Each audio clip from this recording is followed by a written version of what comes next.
welcome, good afternoon, and welcome to Reason with Rattigan, with the rebel, yours truly, Will Rattigan, on www.reggaeglobalradio.com.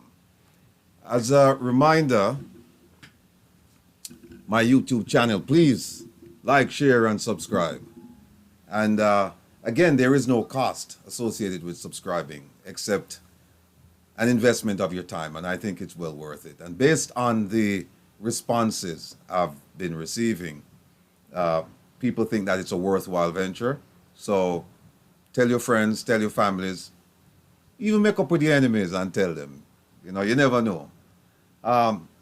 Thanks for the compliments and the criticism regarding the contents of the program. One of the criticisms I received from a few people was that my background, this, was a poor reflection of Jamaica, and I should replace it with a picture of the New Kingston waterfront or another landscape or a seascape. I didn't have to think twice about the response because it was an absolute no. No, it was absolute no. That's what it was. You see, before I sit in front of this mic, I look at this background and reflect about how far I've advanced in life. With the blessings of the Almighty and the sacrifices made by my family, my beloved mother and father, friends, teachers, and believe it or not, the naysayers. Couldn't have been here without them. This background is a constant reminder never to forget where I came from and the people I left behind. Those people are largely voiceless and marginalized. And if my presence can make a difference in one person's life, if I can inspire just one person from a garrison community, then I would have accomplished my mission. As I've said, so far it feels like I'm making a difference in the lives of the working, unemployed, and underemployed poor people of Jamaica. If nothing else, they are being educated and informed about the circumstances. The scales are being removed from their eyes, and the days of ignorance and complicity in their own hardship are coming to an end. I view my involvement as a battleship turning around to face a challenge head on. It's going to be slow. But once the battleship has been turned around, things will be different. Family, this is not work. Instead, it's duty, passion, responsibility, and joy. So, for all of the people who have considered asking me about taking down this background, don't even think and don't even ask, because it's not going anywhere. This is me. And even though you look behind and it's a picture and you don't see people walking around, there are people living there still. And they're living in hopelessness and fear. And if I can add a sense of hope to their lives, that's what I'm going to do.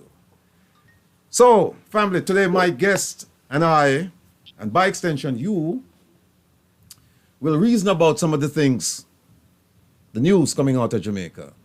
The past few days have been rather interesting. Some people might say, well, for years it's been interesting. I made several appearances on different programs, including Wayne Lonesome, the man in the wilderness, man who calls himself the Wind, the man who's known as the Renegade Unafraid, and also Jeffrey Tavares, the People's Defender. I've made appearances on their programs this past week. And last week, Sunday, we focused on several ministers. And on Monday, we focused on the JCF and the Minister of National Security, the ministry, and the police commissioner. And Mr. Lonesome, the Renegade Unafraid, the Wind, informed me 2 days ago that he plans to take legal action against the police commissioner for poor performance. I believe it will garner a lot of media attention and should be quite interesting, even if it's dismissed as frivolous. And I told him that it probably will be, but it's going to get some airplay. As usual, you're invited to join us and reason with us on the phone. And that number, I should have remembered by heart, but made tough. It's 667 667-369-8569. Again, the number is 667-369-8569. Or you can link us in the chat room. I say Carolyn. Otherwise, my good sister, I call her Papa Jesus. She pull up her chair and she ready. Okay. Continue with the support, Carolyn. Much appreciated. Family, as a reminder, please tune in tonight to Reggae Global, this same radio station, Reggae Global Radio, from midnight until 2 a.m. for a program called Relax with the Rebel. And that's me, yours truly. And I have a very, very pleasant surprise for those of you who love slow jams and mellow, smooth jazz. I mean, you're going to be really, really surprised, pleasantly. So tune in tonight. Again, the program is called Relax with the Rebel. And it's midnight to 2 a.m. Make it a date and don't be late. Today, I will be joined by my former National Security Community colleague, Mr. Herb Nelson, Jr. And my guest today will be Dennis Brooks, Senior Communication Strategist for the JCF. He's the face and the voice you see and hear when the JCF is doing the media rounds. He's not a stranger to me, as he's interviewed me at least twice, I believe, as a journalist. He was a journalist working for Nationwide Radio. And I have to be honest with your family, I found him to be fair and objective in his interview of me. In fact, he even defended me against a listener, a caller, because I remember a caller said one time that that Masood, the FBI, this was when I had applied for the job, and he was ranting and raving that Masood, the FBI, and you know it wouldn't be good for Jamaica and so on and so forth. And I remember that Dennis took out his phone and I don't know what he was reading, but he said to the caller, "Listen, have you read the complaint that he filed against the FBI?" And the person said no. And he said, one of the allegations that Mr. Rattigan has made against the FBI is that they discriminated against him based on a number of things, including national origin, specifically being black and being Jamaican. And that was the end of the conversation. But Dennis is in a different role now, and I'm also in a different role. But the engagement will still be cordial, still be respectful. My second guest will be former Jamaican ambassador to the UK, Ambassador Alun Ndomet Asamba. She will talk about being an inspiration to young people, particularly young women seeking to enter representational politics and or the Jamaican Foreign Ministry. She'll also talk about the direction of the Ministry of Foreign Affairs and Foreign Trade. And finally, she'll talk about her opinion of the role of the diaspora regarding and beyond Vision 2030. Again, I'd like to thank last week's guests, President Tavares Finsa and Mrs. Teresa De Paz, for their significant contribution to the program. Shout out time. Continued prayers and blessings for Mama Eileen, Papa Trevor. Ma P, big up yourself, you and the family. Mrs. Nelson, Earl the Pearl, take it easy, only one of you. And Sassy Diva. Shout out to my focus group and supporters. Big shout out to the Reggae Global family, the Meadowbrook crew, the Firehouse crew, the Rallington crew, the Maxfield Avenue crew, and the crew of hard-working, dedicated, honest members of the JCF, including the chairman of the Police Federation, Mr. Rowan James. Mr. James, continue to represent and take care of your members. Update. I still haven't heard from Minister Nigel Clark or any government entity regarding my inquiries, well, my inquiry to the Ministry of Finance about the gift submissions pertaining to the Ministry of Foreign Affairs and Foreign Trade, Minister Kamina Johnson-Smith. I also haven't heard from the Ministry of Agriculture, Minister Pernell Charles Jr., regarding the Moroccan fertilizer. The fertilizer will come Jamaica. The 2.6 million pounds will come for the farmers them, and the farmers them. No farmer me talked except one who knew about it. And when she called, rather, them tell her that she not qualify. Nobody know about this fertilizer thing, and you've heard me talk about it many times. But people, this is what we need. Not only do we need a platform, but we need perseverance. We need strength. We need dedication. When you hold on upon a story, you cannot afford to let it be overtaken by another story. You have to show how flexible you are, that you can deal with many stories at the same time and not lose sight of anything. Because all of the stories we're doing, they're important to the Jamaican people. They're important to me as a Jamaican. And I still have family living in Jamaica. Big up yourself, John, my cousin in a firehouse. Still have people live in a firehouse. Still have people live on Maxfield Avenue. Still have people live at St. Elizabeth, all over the place. So we won't let these stories die the journalistic death, which is, I think, 7 or 9 days or 10 days, whatever it is. You know, we're not going to make it dead. So, having said that, ladies and gentlemen, what I'd like to do at this point in time is to bring on my first guest, Mr. Dennis, and don't call him the Menace, Brooks. Dennis, you don't mind me call you Dennis because, you know, we still have to show some respect because now, you know, you're big in the thing, so I have to be careful how me address you. Dennis is fine. All right. Well, ladies and gentlemen, that is Mr. Dennis Brooks. Dennis, here's how I'd like to start. I'd like to start by having you just talk to the listening and viewing audience, our people, at home and abroad. Who is Dennis Brooks? All right. First of all, I'm gonna introduce myself. I am Dennis Brooks, and you've been accurate. I'm also a father, and I'm on daddy duty. So if you see me seem distracted to my right, it's because my son insists on trying to engage me while I'm here, and so I'm doing what I have to do. So if I look slightly distracted, it's his fault. Not a problem, Um, my brother. Not a problem. I've been a communications professional. I often say since high school, being involved in debating and diplomacy. Many people don't know, but some will remember that when I was in sixth form, I was Jamaica's youth ambassador to the United Nations, and I traveled to places like Big up, I Dennis. traveled to places like UN headquarters. I spoke on behalf of Jamaican youth at the General Assembly in 1999, as well as traveling to The Hague and Barbados and the Bahamas and other places representing Jamaica at UN conferences. I went to the university, studied psychology, studied psychology that way. Studied psychology and sociology, as well as criminology. And then I went and became a sociology teacher, and I love teaching sociology and working and researching in that area.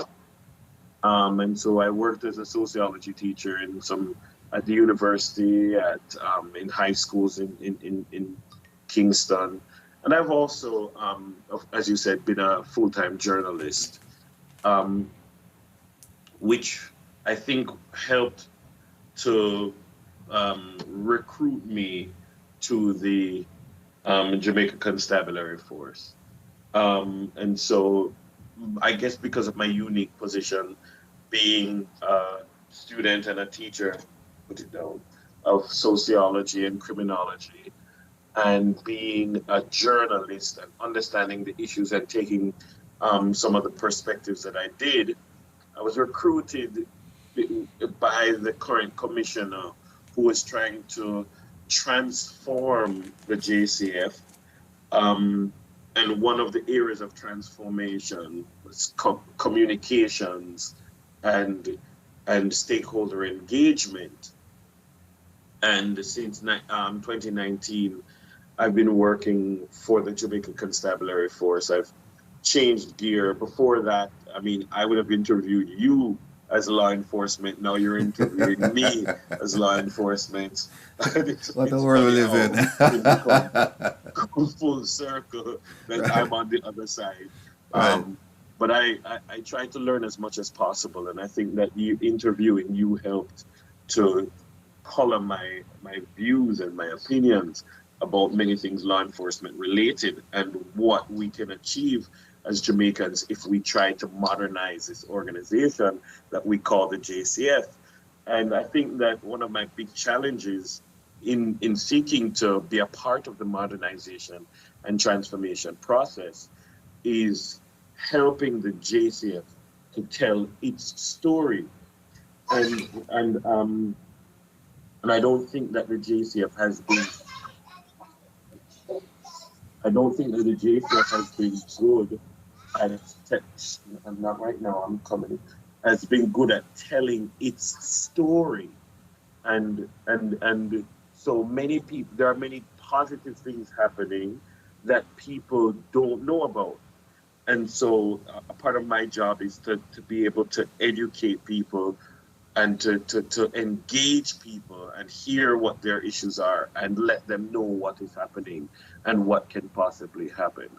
So, I mean, in a nutshell, that's what I've been up to. I'm now, doing other studies at the University of the West Indies, and I'm doing a lot of research in areas like white collar crime, trying to help to take a statistical and analytical approach to designing policy and operations and programs. I do a lot of training within the Jamaica Constabulary of senior, junior, mid-level management in the areas of communication so that we can, as an organization, engage the population in a much better way. Okay. Family, Dennis is here taking time out of his daddy duties and his busy schedule on a Saturday. And I know lots of you have questions to ask about the National Security Ministry. I'm not sure how my volume is coming up, but I'd love a little bit more volume from you. Okay. Oh, hold on a second. Can you hear me now? A little bit better. Whoa. Can you hear me? Can you hear me? Much better. Okay. All right. It's one of those technical issues, I mean, the technical. No, it's much better. Oh, it's much better now. Okay. All right. I was just saying to the listening audience and the viewing audience that I know they have questions that they want to ask someone from the Ministry of National Security or someone from the Jamaica Constabulary Force. And here we have probably the right person.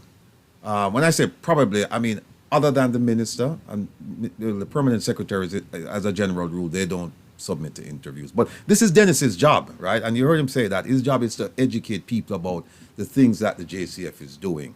He never say he might educate about the things that the JCF is not doing, but we will get to that. So it's up to you to call or come in on the chat, because what I don't want to have happen is that I don't want Dennis to leave and then in another week people start calling me and say, hey, why you never ask him this, or we should have asked him that. He's here now and he's extremely busy, I'm telling you. So once we have him, let's make good use of the time. Now, Dennis, you mentioned that I was watching an interview with you and I was watching you interview the police commissioner. And one of the things that both of you were discussing, and I think you were the interviewer and he was the interviewee, was you were saying, well, we need to fix things. But before we can fix things, we need to fix ourselves. And he started talking about the things that the JCF was involved with, started talking about some management things and some other things. Let me start off by asking you this question. Do you think the JCF has fixed itself? Or you might tell me that it's a continuing process. And if that is the case, can you tell me when did this fixing start and what has the JCF accomplished to this point? Excellent question. What I would say is that, I studied criminology in 2001. I had great lecturers, a guy who used to lecture in Chicago by the name of Professor Bernard Headley. He's no longer with us. Lecturers like Professor Anthony Harriott and so many others who would have been privy to reports over the years. I've heard of so many reports when I was a student of whether it's the Hearst report or the Harriet report or all of these reports about what is needed, what the JCF needs to do, how the JCF needs to modernize, how the JCF needs to reform. As a matter of fact, one of the most popular publications from Anthony Harriet, and it was in a textbook that called Caribbean Sociology, the main textbook that we use as teachers in sixth form. The book, the article by Harriet was called, it was about the problems of reforming ex-colonial constabularies. And there has been a narrative that has suggested that the JCF, there's been an inertia that JCF don't want reform and that there are some old archaic ways that need to be shed, etc. Now, I would say that commissioners in the past have gone about, have embarked on transformation programs. We've seen it under Ellington. We've seen it under Lewin. We've seen it under Williams. We've seen it under almost everyone who sat in the chair. But I think that, I mean, honestly, from my own perspective, that the JCF currently, since 2018, has been embarking on the most aggressive program of looking inwards and transforming itself. That there are several areas of transformation that are taking place. Some of persons, even yourself, would suggest that it's too ambitious, too aggressive, trying to do too many things at the same time.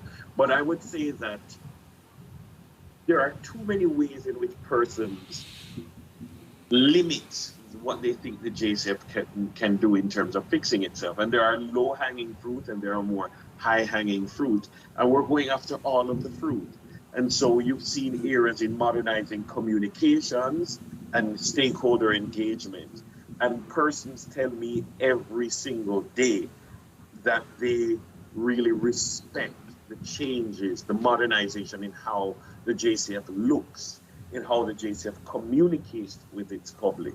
But then also there's the transformation in terms of structural.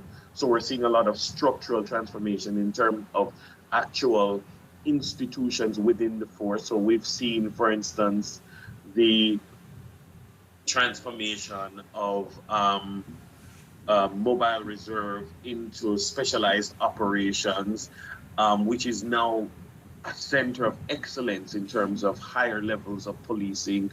And there are things that we are seeing right before our eyes. We're seeing in terms of investigative capacity, a transformation in investigative capacity. There is, I don't have the numbers in front of me, but you can go onto the JCF website and you can look at the last commissioner's report. And by the way, even the fact that there's a commissioner's report that is published periodically to say, this is what I have achieved. And so when you look at in the commissioner's report in terms of investigative capacity, the increased training of detectives, the capacity building of detectives, the increased use of technology and forensics and ballistic science, we've seen an entire transformation in terms of ballistic science and such the like in the organization. We now have we recently launched the new laboratory, and so we're able to process more. We're able to engage the science more in the investigations, which has seen a significant increase in people being arrested and charged for certain crimes. When I saw, the number slips me now, but it was a staggering number of persons who were charged for murders and shootings each year in the last 2 years. I don't think we can doubt that there's been an improvement in investigative capacity. Just look at how many major incidents that we've seen that have resulted in a swift arrest and charge of someone. This is not by chance. We've also seen a increased capacity to recruit. So at one point, even during COVID, when you would have expected a significantly reduced capacity to recruit. We're seeing a significant increase. And so the aim was to get us to about 1,000 or 1,200 recruitment per year, up from like in the 500, 600 range. We are now recruiting in the last financial year and the year before, and we're on stream now for this year to hit that 11, 1,200 mark, so that when we have people leaving the constabulary, which they are inevitably going to do, that they will that we have a balance of 1,000, in excess of 1,000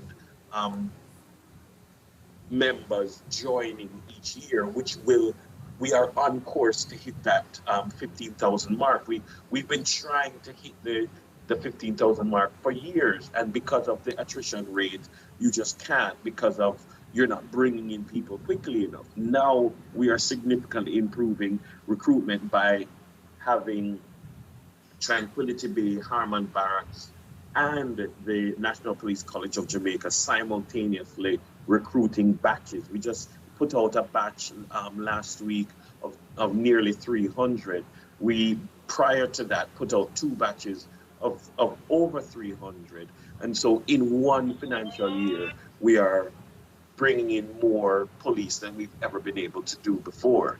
When we look at, in terms of the technological transformation, we're looking at being able to digitize the operations of the constabulary in ways that we were never able to do before. And so we're seeing now, yes, the e-ticketing system to make the process of writing tickets and enforcing public order more swift, more efficient, and more transparent.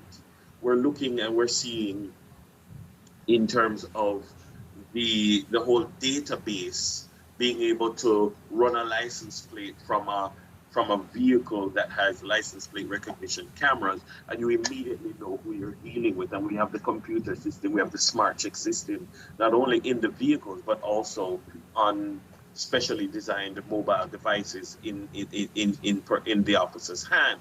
We're looking at also, and these are not promises, these are things that have happened in recent years, and these are just things that I can think of off the top of my head.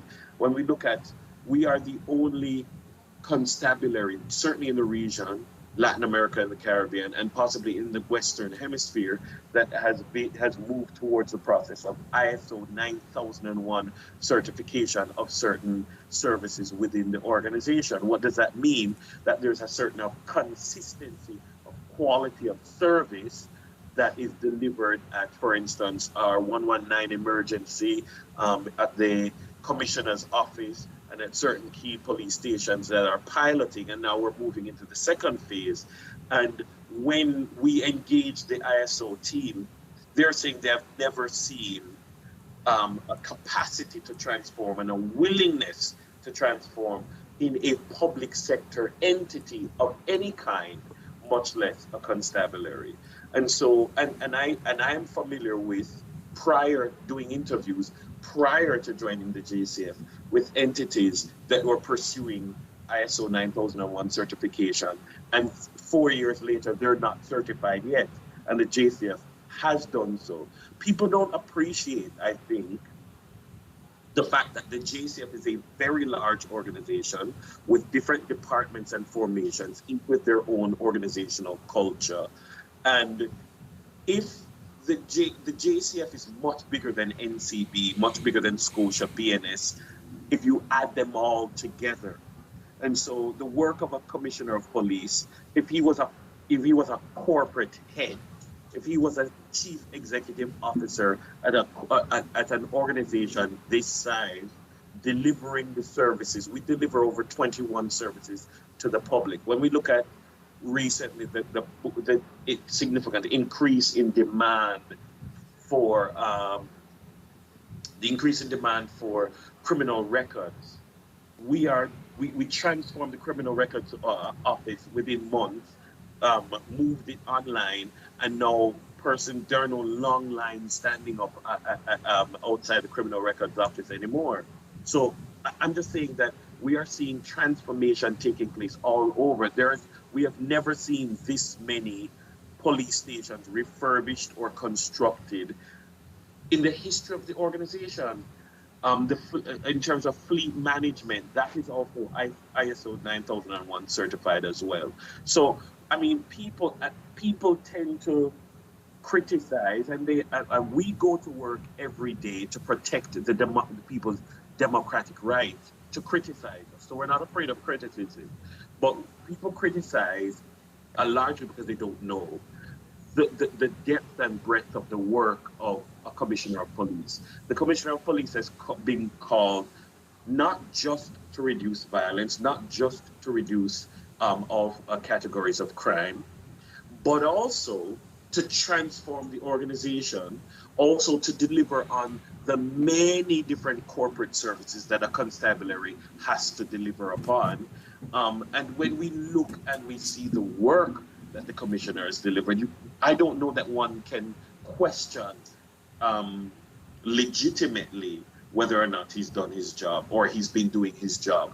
There are certain things that you cannot police certain aspects of the Jamaican culture. And if you do not give the police the tools to bring these things under control, then you cannot criticize them for being for the numbers not moving in the right direction.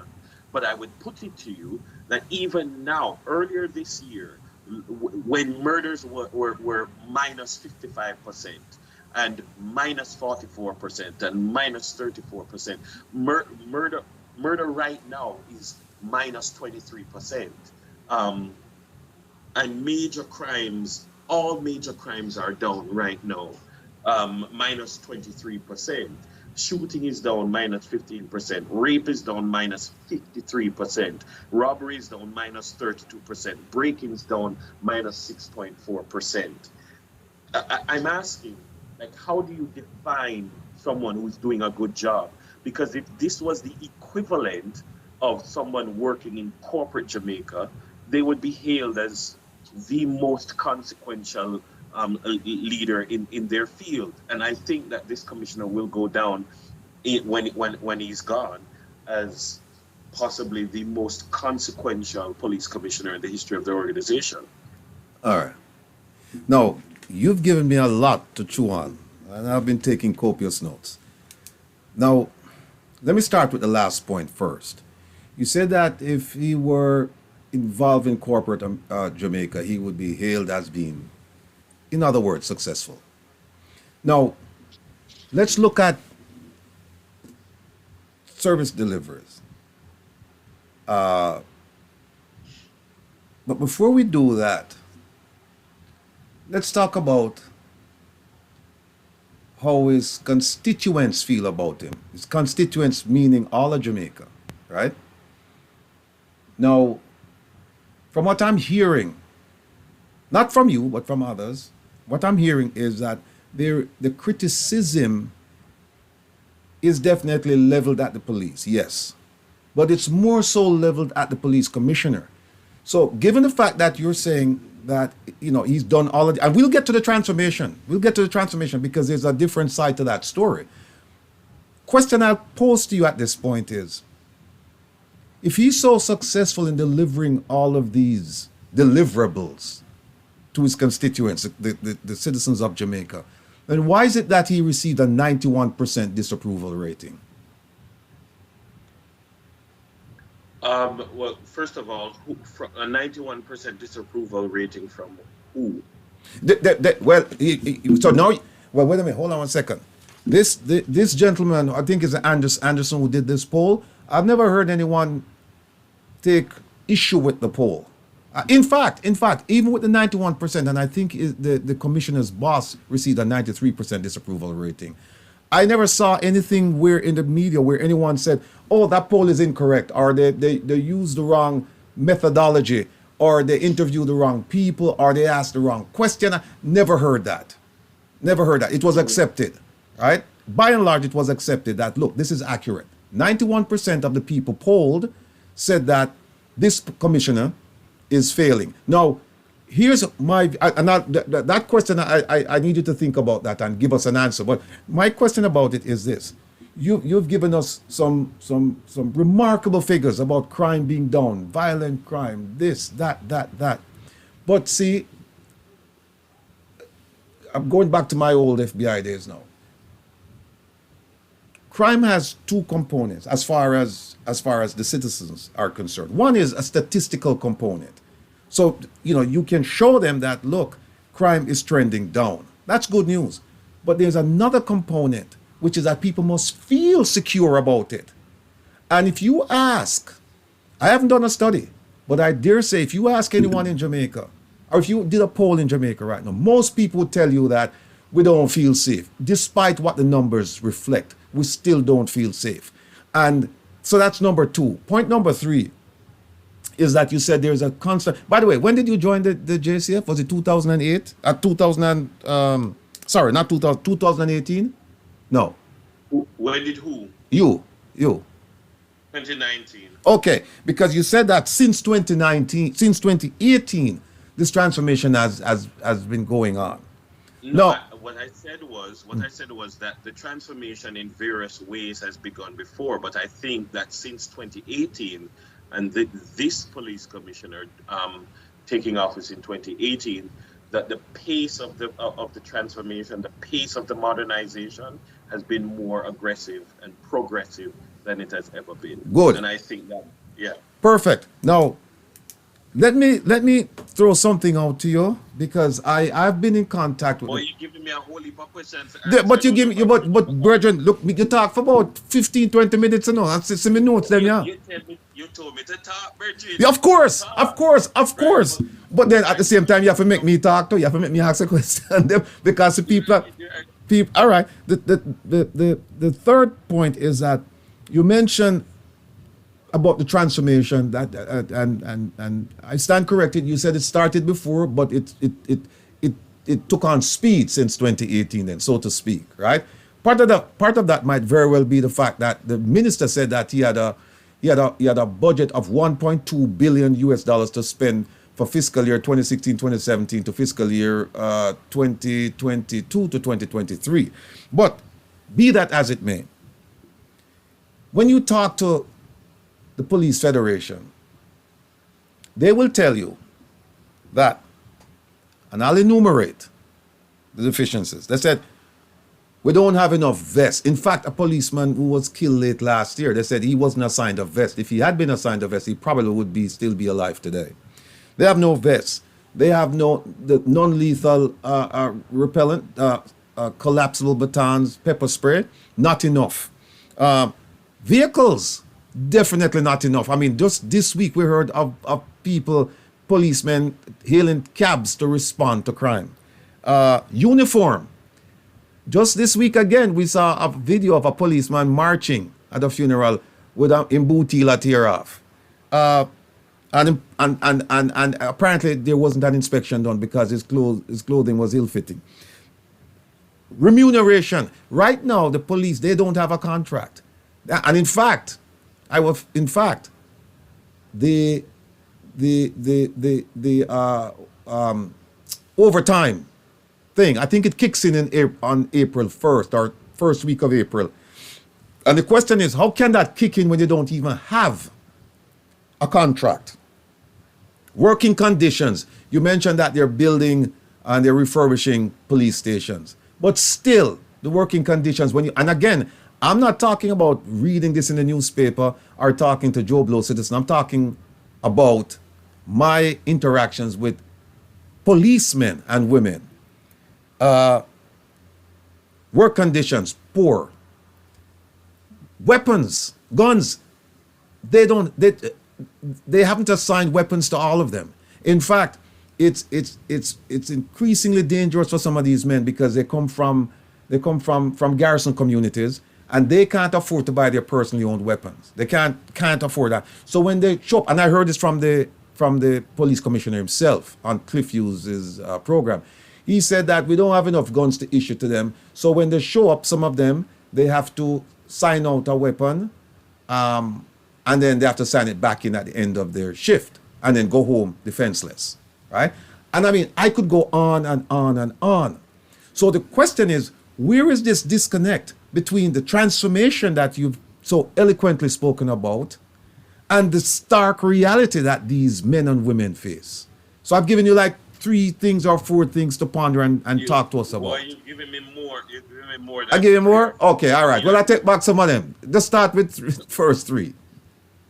All right. So you mentioned about the popularity rating, and I'm saying there are different perceptions of popularity and a survey. And I don't. I've always respected Don Anderson. I'm not going to challenge Don Anderson's methods or Don Anderson's findings, but at any given time, an opinion poll is a snapshot, and it's a snapshot of what is happening in that moment, and it is not necessarily reflective of longitudinal analysis. Now, most people will tell you when they study surveys in Jamaica and public opinion polls, matters of national security will all, I mean, the Ministry of National Security, when we talk in terms of political analysis, many people refer to the Ministry of National Security as a political graveyard. People who have political ambitions don't want to go there because it's such a difficult thing to fix, and you're almost certain to be unpopular. So, and the truth is that the opinions that people hold of the people at the head of the national security front, it's almost always negative. Almost always. There are no popular national security ministers, maybe in retrospect. And when you look at when you do these opinion polls, sometimes they will ask, the same polls will ask the question, who is the hardest working minister? Who is the least hard working minister? And people will judge hard working just based off of if they like them, if they're popular. And so you have to treat the opinion polls in terms of the popularity. Yes, it's what it is. But when you look at, for instance, the people who have a more nuanced understanding, when you look at, for instance, the CMOC, the Crime Management Oversight Committee, for instance, when you look at in the national security infrastructure, what is the level of confidence that people have? When you look at the same time when that survey came out, which is a general popularity. When you look at or unpopularity for that matter, when the interviews were done in the follow up, and they interviewed the private sector organization of Jamaica, the manufacturers organization of Jamaica, and many other powerful entities within the country, what was their opinion? We have some. We are supremely confident in the capacity of the police commissioner.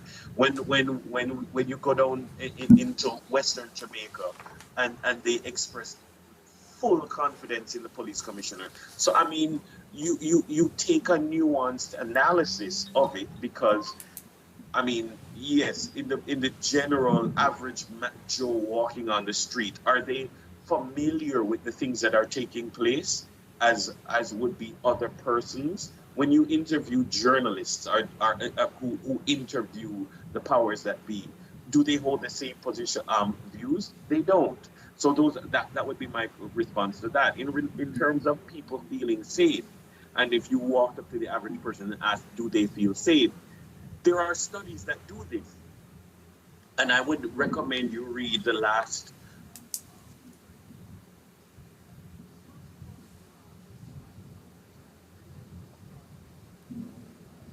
Hello? Dennis. It looked like he got frozen. Yeah. Oh, Herb, you're with us. I'm with you.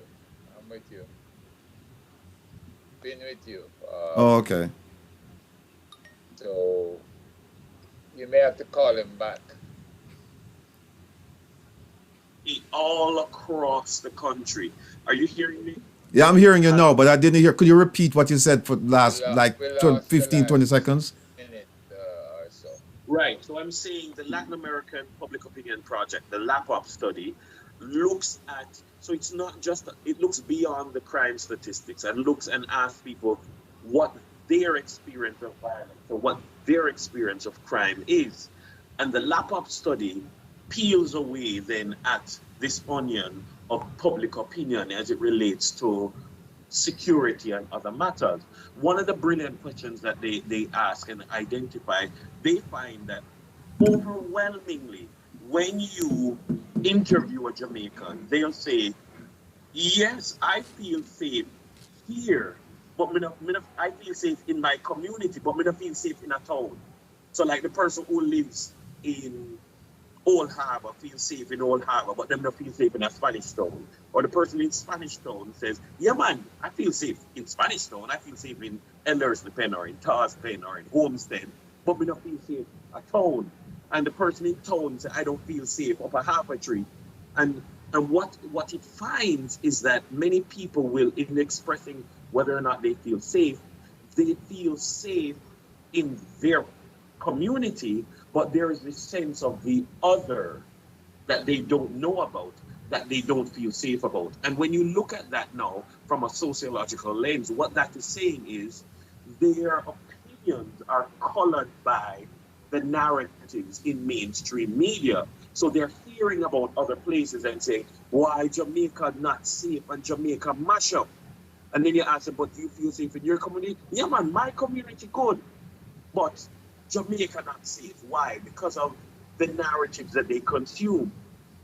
I put it to you, and I've had these conversations with journalists who they will take the position, hey, if it bleeds, it leads.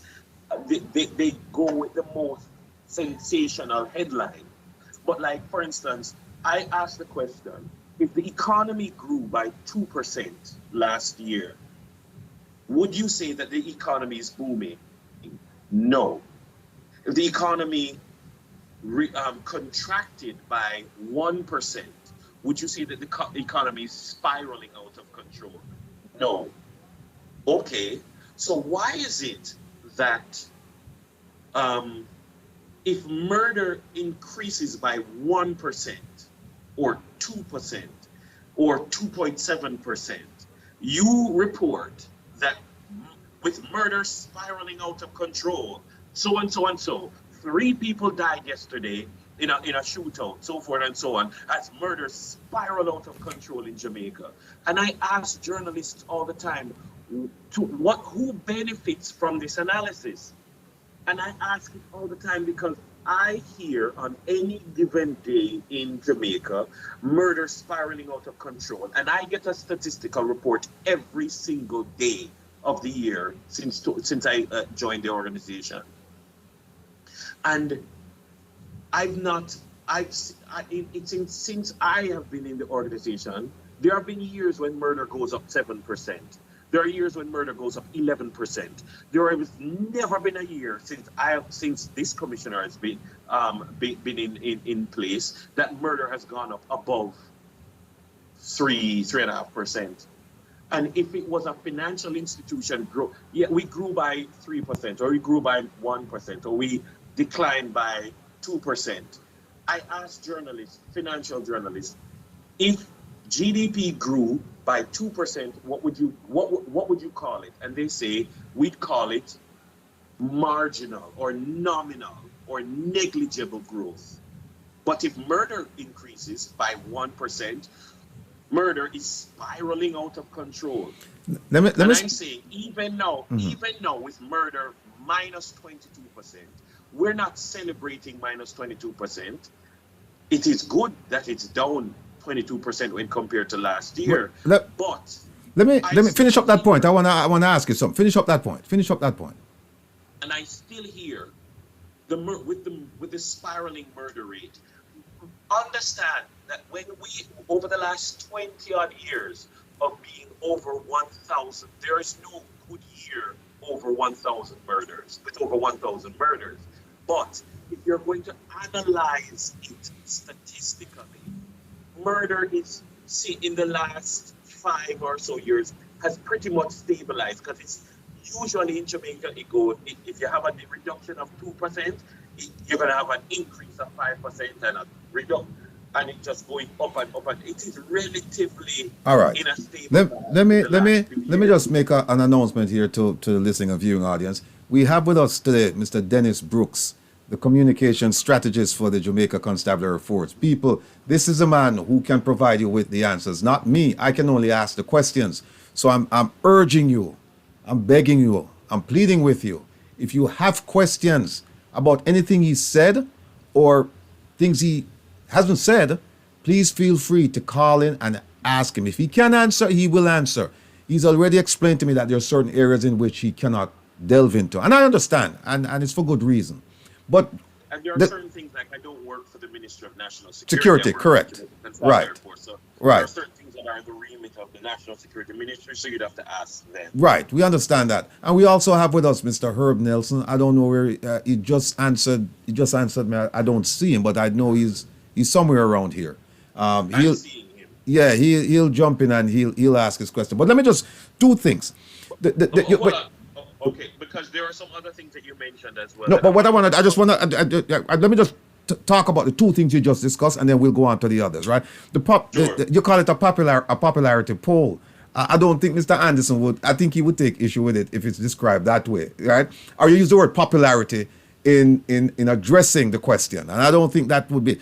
Here's the issue I with don't it. think we would take issue with that. All right, here's the issue with it. When we look at political polls, when we look at the President Biden's popularity ratings, Yeah, but this was about his ability to do the job, though. It wasn't whether you like him or not. It was whether you think he's doing the job.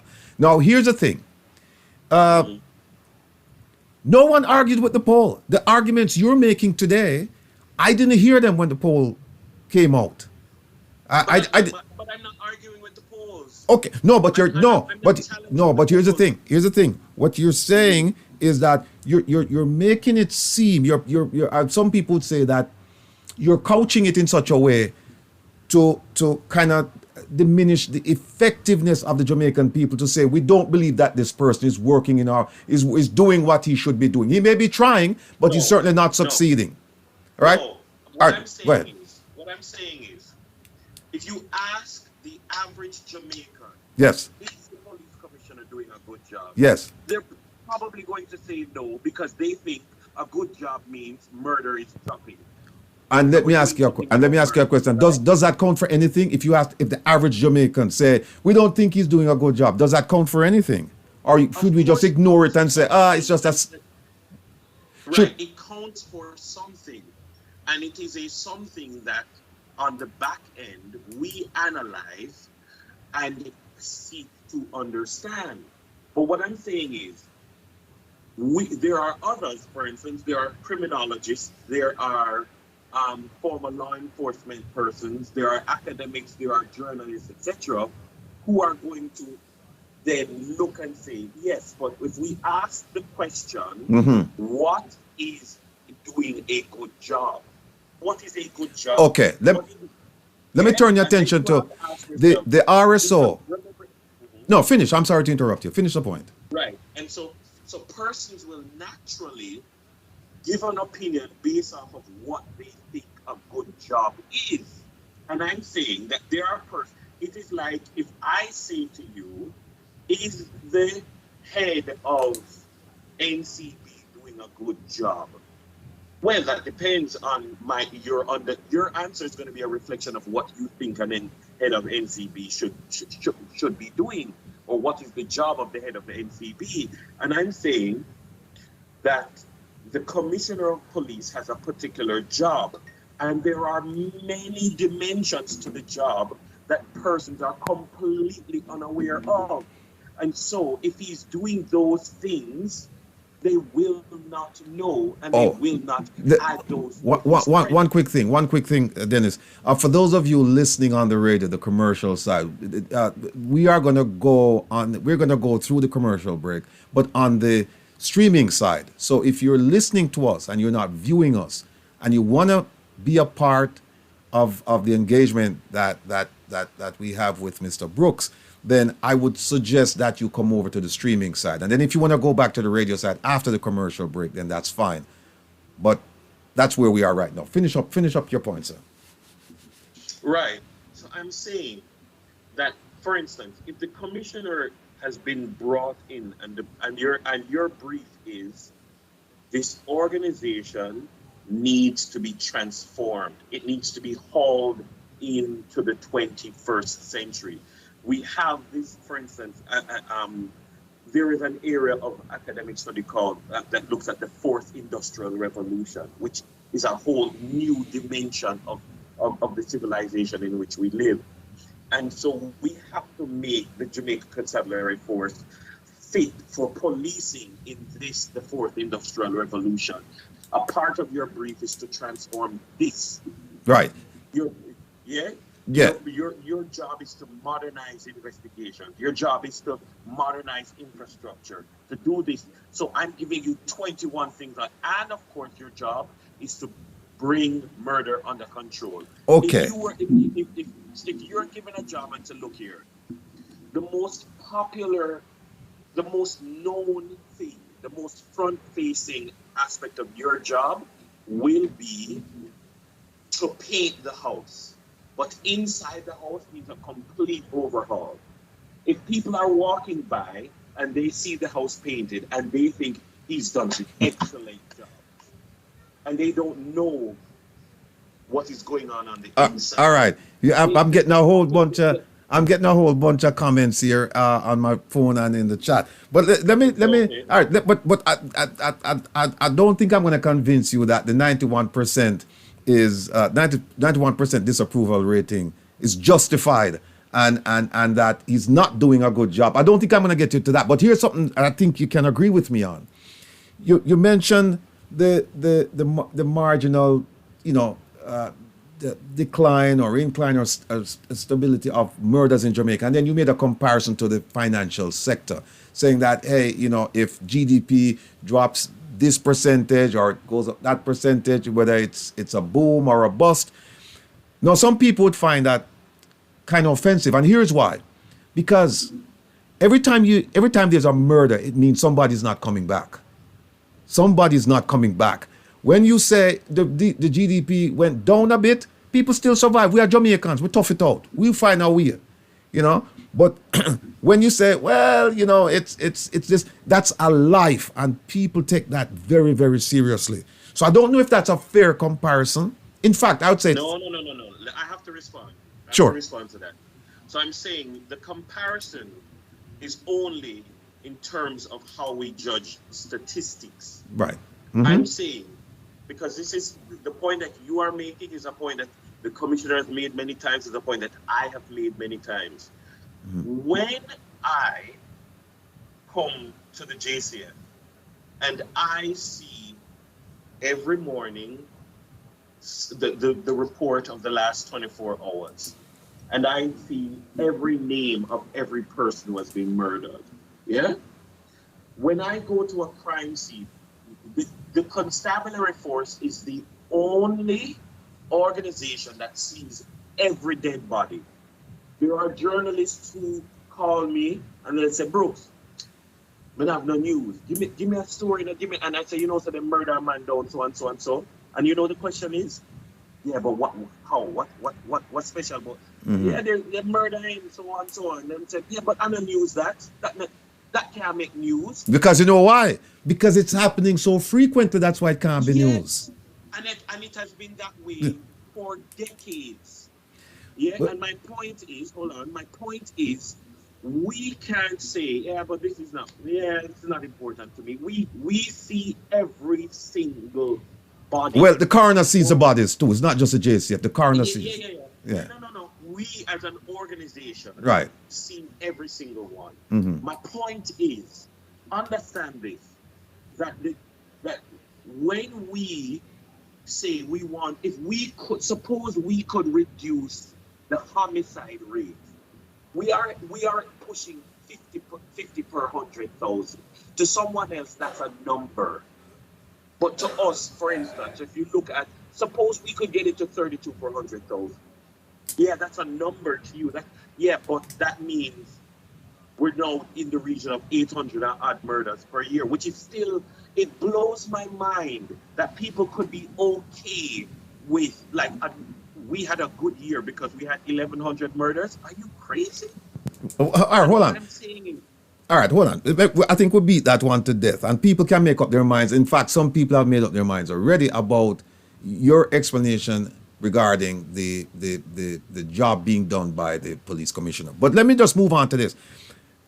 there's a Talk point to. that I really needed to take you up on, though. No, The go point ahead, go ahead, about go ahead. The floor is yours. the point about the resources, because yes, I was just gonna talk. I was just gonna talk about that. But go ahead.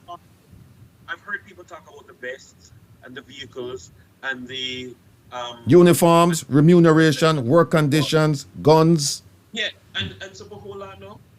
That is something that has been well ventilated because for over 2 years we were we were in the throes of COVID-19, and there were supply chain issues, and those issues were communicated because that was something that we said we have to be honest and communicate with people. We are trying to procure uniforms, or we're trying to procure vests, and the people who we procure them from are saying we cannot give them to you, we cannot deliver. And everybody knows about the supply chain issues that So, were so it's supply chain issue why the police and men and I'm women. saying that, and it has been well publicized since December, the rollout of thousands of uniforms. Thousands. How about guns? How about guns? Is that a supply chain issue? But hold on now, in Jamaica, we have never in the history of the organization been in a position where every single person has a firearm issued to them for themselves, for their personal use. The fact that every morning persons go and draw a weapon and hand over the weapon at the end of the day, that is something that has been the norm in the organization since time immemorial. The fact is that there are far many more in stock today than there have ever been. And that is while we have changed out from the old revolver and we've changed out from the Browning and we've moved into the Glock 19 and the Glock 17 as the standard issue within the organization. That there have been far more persons who are. All right. Let me ask you this. Let me ask you this question, because people are before now blow up with people give me things to ask, and some people take objection to the things that you're saying. But let me ask you this. Let me turn the question around. Please tell me an area or areas where you think that the JCF has failed its members, the government, and its people, the people of Jamaica. Give me an area where you think now that they have failed. Because so far you're telling me all the areas that they've succeeded in, including areas that we're disputing. So tell me something now that you think that they failed in. Well, that's not for me to tell you. No, but you're the rep. You're there every day. You see the reports every day. Mind you, you're asking me, and I'm saying that I'm not saying that it's all rosy. But tell us what's not rosy. There are clear signs of transformation and moving in the right direction. Because from what I've learned in studying public sector management and the management of public organizations, is that you will never be able to fix everything all at once. And I'm not unrealistic to expect that you can fix no, all but at once. but no. But you cannot tell me. Hold on. You cannot tell me that when you look at everything that has taken place, that you are not seeing things being fixed. Let's exponential rate. All right, Dennis. Here's what. I'll give you everything that you've said that the police are doing. I'll say, look, it was supply chain. I'll say the police commissioner is doing a great job. Is outstanding. Is this, is that. All I'm asking you to do now is to, and you say it's not perfect, is to tell us as citizens, because we have a right to know, because we also play a role in the policing of Jamaica. And we want to know what our police commissioner, our great leader, what is he doing? So tell us now about things that you find because you're there at you're at the epicenter of this. Tell us things that you go home and you think about and you say, yeah, you know what, yeah, we're wrong. Yeah, that could have we really should have done something about that, you know. And I'm not talking about stuff that, you know, you're saying, well, we're in a stage of growth, and so you have to accept you have to accept the pace at which we accomplish things. I'm not talking about that. I'm asking you now to tell us, just as much and as eloquent as you've been in telling us all the good things that the JCF is doing, in a similar manner, tell us the things that they're not doing. But I wouldn't say it as something that is not being done. What I would say is, for instance, one of the things that I wouldn't say keeps me awake at night, but one of the things that I would like to see change faster is in the process of transformation, the way we deliver customer service to citizens everywhere. And so in terms of the consistency of quality of service that people can be guaranteed if they turn up at 12 o'clock at night at a police station in the far reaches of rural Jamaica, that they have the same quality of service. Now that's difficult because in any organization this size, you're going to have anomalies in terms of quality of service delivery. But because you take in people from everywhere, you have people who I think we need to be quicker in terms of how we sift people out and how we purge the ones who need to be not in the organization out of the organization. Because again, with an organization of 12,000 plus people, you're going to have the good, the bad, and the indifferent. Yes, iProbe is doing a great deal. Yes, there are internal disciplinary measures, but I would like to see more of that transformation in terms of how we modernize the culture of the behavior of persons so that we can have a consistency in delivery of quality service to the average citizen. I'm always mindful of the fact that I could hear today that, you know, we got a report that somebody did something untoward, and that happens in any police force, by the way. I mean, you're not going to have good behavior on every day of the year, but in terms of how we effectively respond to that, the timeliness within but Dennis, what you're talking about, you know, it sounds to me like you're talking about disciplinary action at the lower ranks. I'm asking about, no, here's what I'm asking about. I'm asking about at the leadership level. I'm talking about leadership level. What have they done that in your estimation you would say, you know what? No, they shouldn't have done that. That's not right. That's not justified. They should have taken a different course of action. That's what I'm talking about. Not disciplinary action. And oh, by the way, you mentioned quality of service. There are two things there you mentioned. One is service and the other one is quality. And somehow you kind of lump them together because there's one thing about providing service and there's another thing about providing quality of service. But go back to the first point, which is tell me something that management, police management, tell me, because that's what we're talking about. We're not talking about a policeman who take a bribe from a motorist. But you can't ask me that. You'd have to tell me that, I mean, I didn't like this or that. Oh, you haven't seen anything? You haven't seen anything that, as you say, would make you go home and not sleep? That you said, nah, you know, this is not right. I mean, yes. Hold on 1 second, Dennis. I think Herb, jump on in, man. I'm sorry, I should have. Let me ask him a different. Can you hear? From a management perspective. Okay. All right, Dennis. Herb Nelson, background is in intelligence. Hold on 1 second, Herb. Can you hear him? Can you hear him, Dennis? Yeah. Okay, go ahead, Herb. Herb, you can hear. Yeah, and one of the things we did in the military, at battalion, brigade, division, you know, all the way up, we brief using SWOT analysis. You're familiar with that? Yes. Okay. So when is the last time that the JCF performed a SWOT analysis? And can you speak to the strengths, the weaknesses, and the threats to the JCF? Absolutely. I mean, I won't, but what I would say is, in answering your question, that there should no, be no, no, transparency there with the no, community, no. right? What I'm saying is, Okay.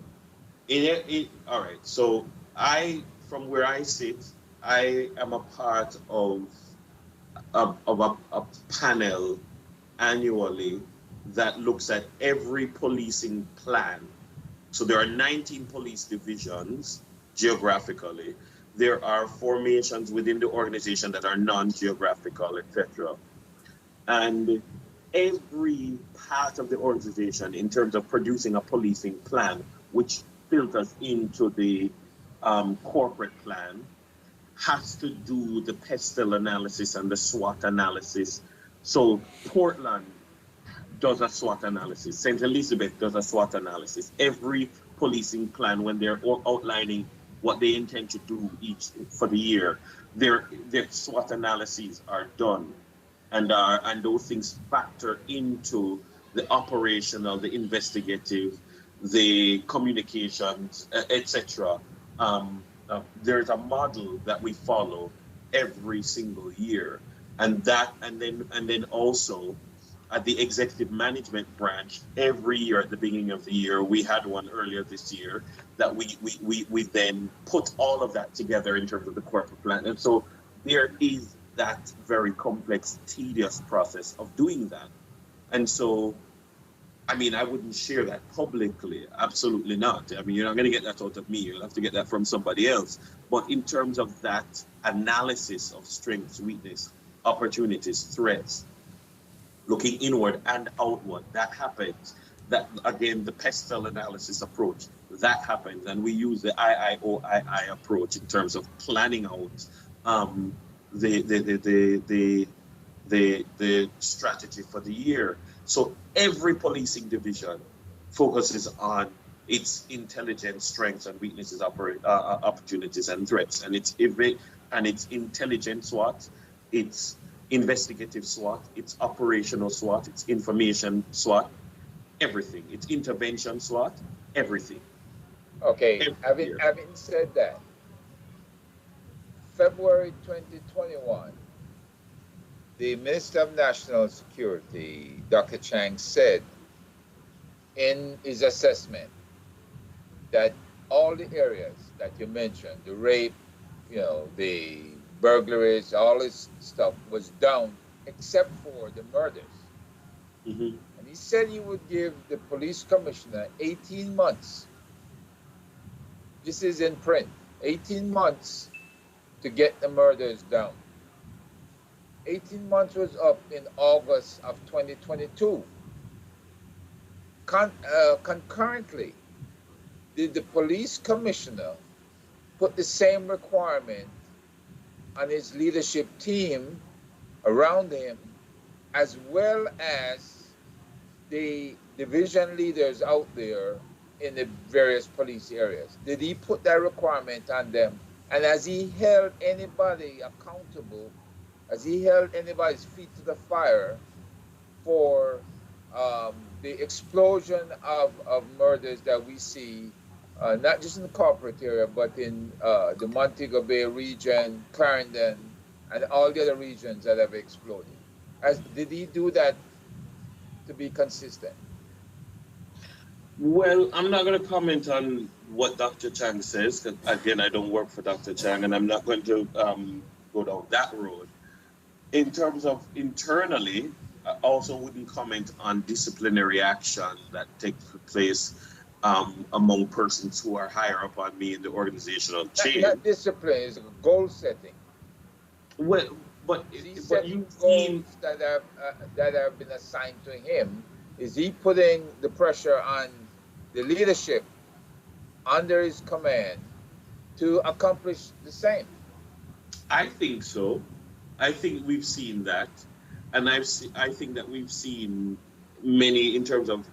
I mean, again, I don't operate at a level that necessarily would allow me to be privy to certain conversations at certain ranks. But what I would say is that we've seen where if there needs to be a shakeup, there's a shakeup. And we've seen where there are problematic divisions where various operational changes have been made, personnel changes have been made, strengthening of certain things have been done, and we've seen a significant reduction in murders in places that have been problematic, and we've seen that over time. I mean, when I look at Area 4, which comprises the entire corporate area, places like Kingston Central, which was 2 years ago in 2021, Kingston Central was hot, hot, hot because of dark side and genocide gang. When we look at Kingston West, which is traditionally problematic, when we look at St. Andrew South and parts of St. Andrew Central, and last year, when I look at Area 4, led by ACP Donovan Graham, doing excellent work right across every single police division in Area 4, where these are divisions that are the traditional areas that are sung about in dancehall songs, talking about violence and bad man. St. Andrew South, which is hotbed, Kingston West, Kingston East, etc. When we look at those areas, every single police division was registering a reduction in violent crime. I'm saying that is the result of holding people accountable and people delivering on that. Some divisions were more successful in their efforts than others, but we're looking at St. James today with a minus 40% in murders.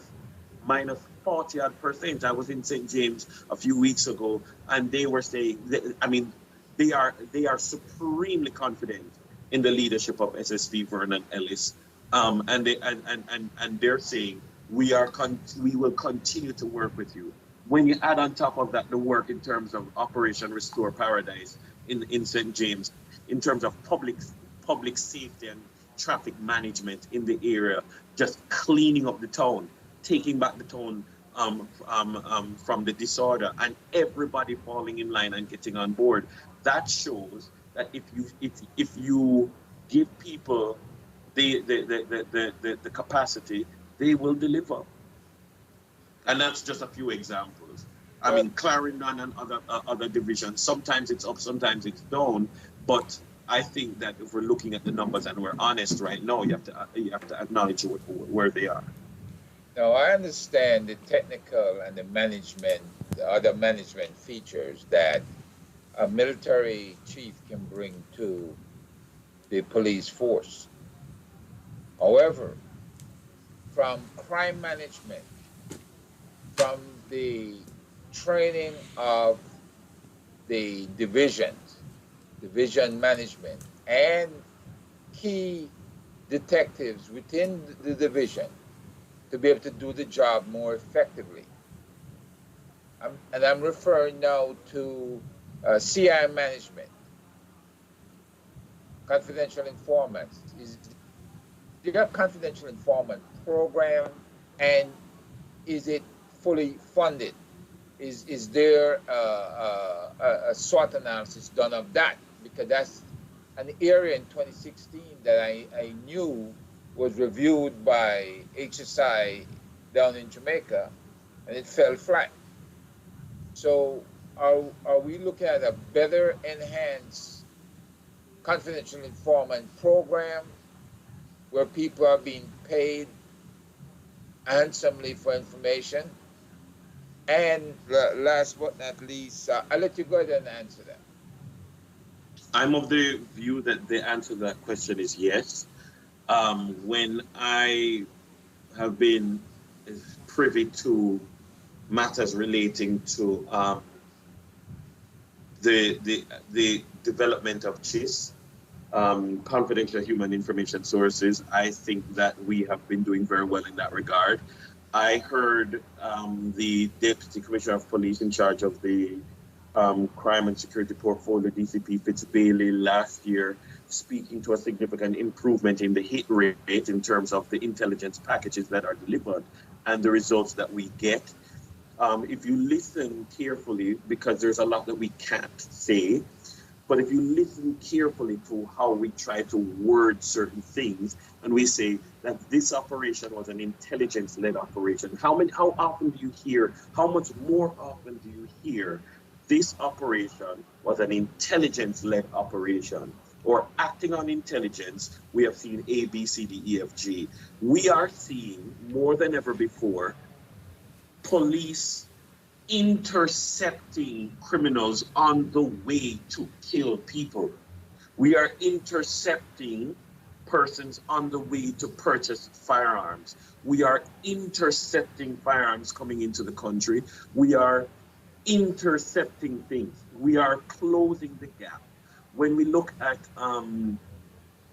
each year, and the deputy commissioner spoke about this as well. He spoke about this at the beginning of this year, and he spoke about it last year as well, that we prevent through intel gathering upwards of 300 murders. I think last year it was closer to 350 murders each year by doing threat to life assessments, by intelligence gathering. We are able to intercept and move people. Over 300. There was a gentleman, there was a story, and again, sometimes you have to listen and read between the lines. But there was a gentleman there was an attempted hit foiled in Spanish Town at a particular primary school. And if you listen carefully to what we put out, that person, they attempted to murder that person no less than 6 times in the last in maybe 3 years preceding. That is as a result of quality intelligence gathering. And I think that the intelligence community, the NIB, the National Intelligence Bureau here in Jamaica, there's always room for better funding. I would always welcome more money. But I feel that the quality of intel gathering and the skills and the technology and the traditional processes of cultivating a good chase, I think that we're doing well. So my answer to the question is yes. Let me ask you a question regarding intelligence. Does the JCF have a fusion center, an active one? I can't comment on that. Okay. All right. Now, let me ask you something that I think you can comment on because you already commented on it. It's the Crime Consensus Monitoring and Oversight Committee. You mentioned that. Now, without going through the details, can you say that it has been a success? It's just a yes or no. It's just yes or no. I would want... Here's what I'd like. I'd like for you to give us yes or no and then explain. Is it a success? It has been a moderate success, but it has not been the success that I think it can be. And that is why sometimes I wonder when people question the work of the JCF, because if you look at all of the targets that CMOC would outline, CMOC outlines these targets, and if you look at the targets that have been met, the overwhelming majority of the targets that have been met have been the targets of the JCF. And there are other elements within the ecosystem that need to meet their targets, that they've not met their targets, but people are quick to be critical of the JCF, but not as quick to be critical of the other entities within the ecosystem. Remember that CMOC was... Okay, hold on a second. Hold on a second, Dennis. All right, that's a fair point. That the CMOC, right? It involves the military. It involves a whole bunch of other agencies, right? Now let's talk about the JCF, because you said it's not fair to lump everybody in because the JCF has met a significant percentage of the deadlines that they were supposed to meet. Now I'm looking at this thing here and it says JCF transformation. So I'm going to ask you some questions about JCF. Hold on one second. Let me see what this is. Hold on. Yes, caller, go ahead. You're on Reason with Rattigan. Hello, may I speak on air, sir? Yes, go possible, ahead. Sir? You want to ask the Mr. Brooks a question or no? Yes, sir. Yes, sir. I want to ask him a question, sir. Oh, please go ahead. Mr. Brooks, there's a question coming your way. Can you hear? Good afternoon, Mr. Brooks. Good afternoon. Can you hear me? Yes, he can hear you. Sir. Go ahead. I have to ask you this, sir. Mr. Rattigan asked you if there's a fusion center or the name of whatever it is. and you are the communication director for the JCF, sir. You could either say yes or no. Why you can't answer the question, sir? The people of Jamaica and members of the diaspora want to know if the JCF have a Fusion Center. You are the communication director, Mr. Brooks. Mr. Brooks, do they have a center, sir? Yes or no? The question has been asked and answered. Come on, Mr. Brooks. Is it that we in the diaspora must just be left in the dark when it comes down to security of Jamaica? You are the communication director. You are being paid by the taxpayers of Jamaica, sir.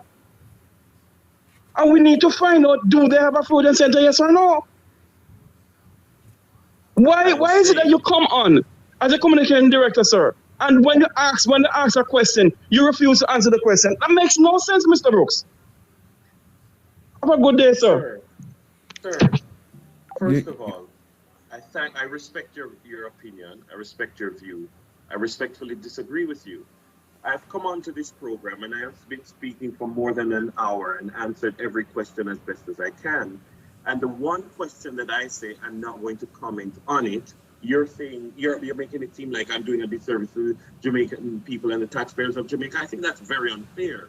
Secondly, we have spoken many times about the nature, well, not so much the nature. We have spoken many times about the fact that we cooperate and collaborate, and we have an excellent relationship with our international and local partners, and we've spoken about memorandums of understanding. And I'm saying, in relation to that specific question, I, in my capacity and in the capacity in which I've been invited here today, I'm not going to speak about that today. Okay, all right. No, that's fine. That's fine. Well, let me ask you a follow-up question that maybe you can or you cannot answer, and you can just let me know, and I'm fine. I don't take offense to it.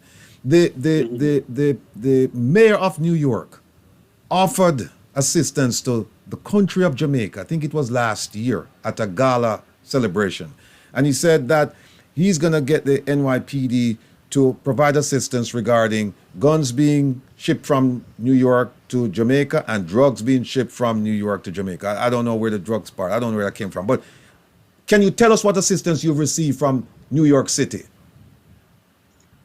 No, I can't. Okay, here's another question. The police commissioner came to Washington alongside the prime minister. And they, in this case, they made it public that they were coming to Washington to ask for assistance from international partners, including the FBI. And they met with a lot of people. Can you tell us what assistance they have received from the group of law enforcement officials or the agencies that they met with in Washington? I can't say anything outside of what they've already made public, but I'm saying they haven't said anything. But they haven't said anything public beyond that. So is that what you're saying? You're saying you can't. And neither has the American side. Oh well, look. Well, no, but if you're gonna go down that road, let me tell you something about the American side. I can tell you about the FBI. If you notice, the FBI never once said, "Oh, the Jamaicans are coming, and we're gonna receive them, or we're gonna do this." Mum is the word. They haven't said a word. They didn't say a word before the Jamaicans came, and they didn't say a word after the Jamaicans left. In fact, let me just finish the point. In fact, let me just finish this. In fact, no, I understand that, but you work for the police commissioner, and he was there. The police commissioner was on that trip. It is the norm that in many of these kinds of arrangements that there is an agreement on who will lead communications on a particular thing. I'm not privy to those conversations. Oh, so they didn't tell you about it then? I'm not privy to those conversations. Okay, so all right. So what Mr. Brooks, for those listening, and if you have any confusion about it, he's saying he's not privy to what took place on that trip because he was never told.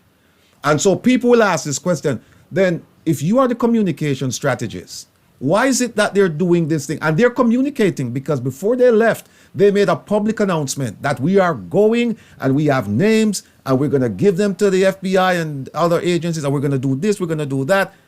Why would they make such an announcement and keep you out of the loop? I don't like how you've interpreted what I've said. All right. I'm simply saying that there is the National Security Council there is there's the the whole national security apparatus. There is um, there are the deputy commissioners of police and assistant commissioners Yes. of police, Yes, Mr. etc. Rattigan. I want And to I'm saying ask that Mr. I'm not Brooks some privy questions. to the diplomatic conversations that take place necessarily. Yes, I have a particular briefing, and I would not comment outside of what has already been said. Okay. All right.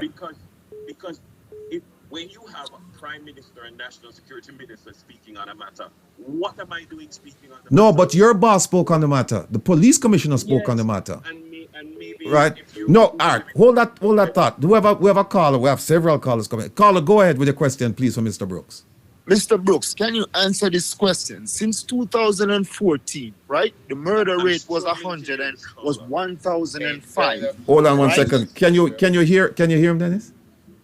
I'm hearing you Mr. Brooks, can you hear me? barely. I'm struggling to hear you. Oh, go ahead. Okay, Mr. Brooks, Mr. Rattigan, you could ask him if he don't hear me. Since 2005, right? The murder rate, 2014, the murder rate was 1,005, right? Right now, we're at last year 1,498, right? Can you tell the public that on average, that's like a 50% increase from then till now? Can you say that's a success? From 1,005 to an average 1,500, that's like 50% murder rate. So can you tell us if that's a success? Did you hear the question, Dennis? No, it only got worse. He said that, yeah, he was saying that the murder rate increased 50% from 2000 and when was it, caller? 2014, it was 1,005. Yeah, from 2014 till last year, it increased 50%. And can you call that a success? And he I could don't go know check what the numbers for you're talking himself. about. In 2014, what the murder rate is he talking about? Yes, he said the murder rate. The murder for the year was 1,005. On an average, we have gone since then to 1,500. You could average it out 1,600, 1,400. We have fluctuated. So we have been averaging like a 50% increase in murders. Can you tell us if that's a successful, Commissioner? I don't know where you're getting your numbers from. The numbers is right there on Google, on the Jamaica, on your website. I could read them out for you year by year from 2014. Yeah, And you could I'm go and saying check them we've yourself. I'm saying that we have seen between 2014 Okay, Mr. Rattigan. Okay, sir. between All right. 2014 and 2017, there was a consistent rise in the number of murders. In 2018, there was a significant, a sharp drop, and then a marginal increase, and then a decrease, and then there was a rise of about 3%, and then last year, comparing to the year before, Okay. it was flat. All right. Another caller just let me. I think the caller has received his answer. Another caller said, "What happened to the drugs that they seized at the airport in Boscobel?" That's one. What happened to that? What's going on with that investigation? Somebody's asking about the Donnelly investigation, and then they said, "Look, and this is all of these are pertinent questions." Somebody said, "Look, the government has said that they're getting 200 illegal, and it's a conservative estimate, 200 illegal weapons are being trafficked into Jamaica per month. That's 2,400 per year, and then every year when you look at the amount of firearms recovered, it's around 500-600 range, somewhere around there. So they're saying cumulatively, what happened to the rest of the guns then?" Hold on one second. Yes, caller. Yes, can you hear me? Yes, I can hear you. You're right. So I just joined and I was listening to a previous caller that wanted Mr. Brooks to answer if there's a fusion center or not. I wasn't on at that time. So here's my question to you, Mr. Brooks, since I wasn't on at the time. Can you answer that question for me? I was not. Is there a fusion center or not? The other question I want to ask you, Mr. Brooks, is when you became a police officer, did you go to the academy? Did you do the requisite time at the academy, and did you spend the requisite time doing beat patrol before you actually become some type of communications director? Can you answer those questions, please? Did you hear the questions, Dennis? No. All right, two questions. One is uh, there's a persistent view in the listening audience and the viewing audience that you should answer the question as to whether or not there's a fusion center. That's your call. The second one is this. Second one is whether or not you had any courses at the police academy. If you did the beat, if you did this, meaning that if you were familiarized with police work before you assumed this position, before you were appointed to this position. Well, as I told, at the police academy, no. As I told you, I did study criminology and policing from a policy perspective in my educational career. I think my recruitment speaks for itself in terms of my academic background and in terms of my capacity, in terms of what they wanted. And then when I joined the JCF, I received. Okay. All right. Well, here's where Can I do a follow-up comment? Of course. Go ahead with your follow-up question. With all due respect, sir, I don't think you should have been a police officer, because to me, the academy is an automatic thing. You need to go through that academy. A guy like Mr. Rattigan, he wouldn't need to go through an academy, because he went through that when he was, aspiring to become an FBI agent. So to me, you should not become a police officer. And this is not personally at you. I'm just speaking generally. You should not have become a police officer because you never went to the academy. And apparently you never also do the 18 to 2 years stuff on the street that most police officers would be able to do. And they'd be able to learn to write reports and stuff like that. And again, no disrespect, sir.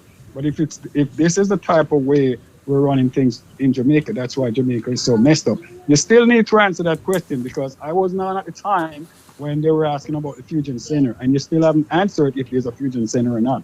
Thank you, Mr. Brooks, and thank you, Mr. Rattigan. Thank you, sir. You're welcome, caller. Mr. Brooks, let me ask you this. I didn't hear what he said. No, he was saying that he didn't believe that he's saying that he's not of the belief that you should represent the police, because you're not familiar with police work.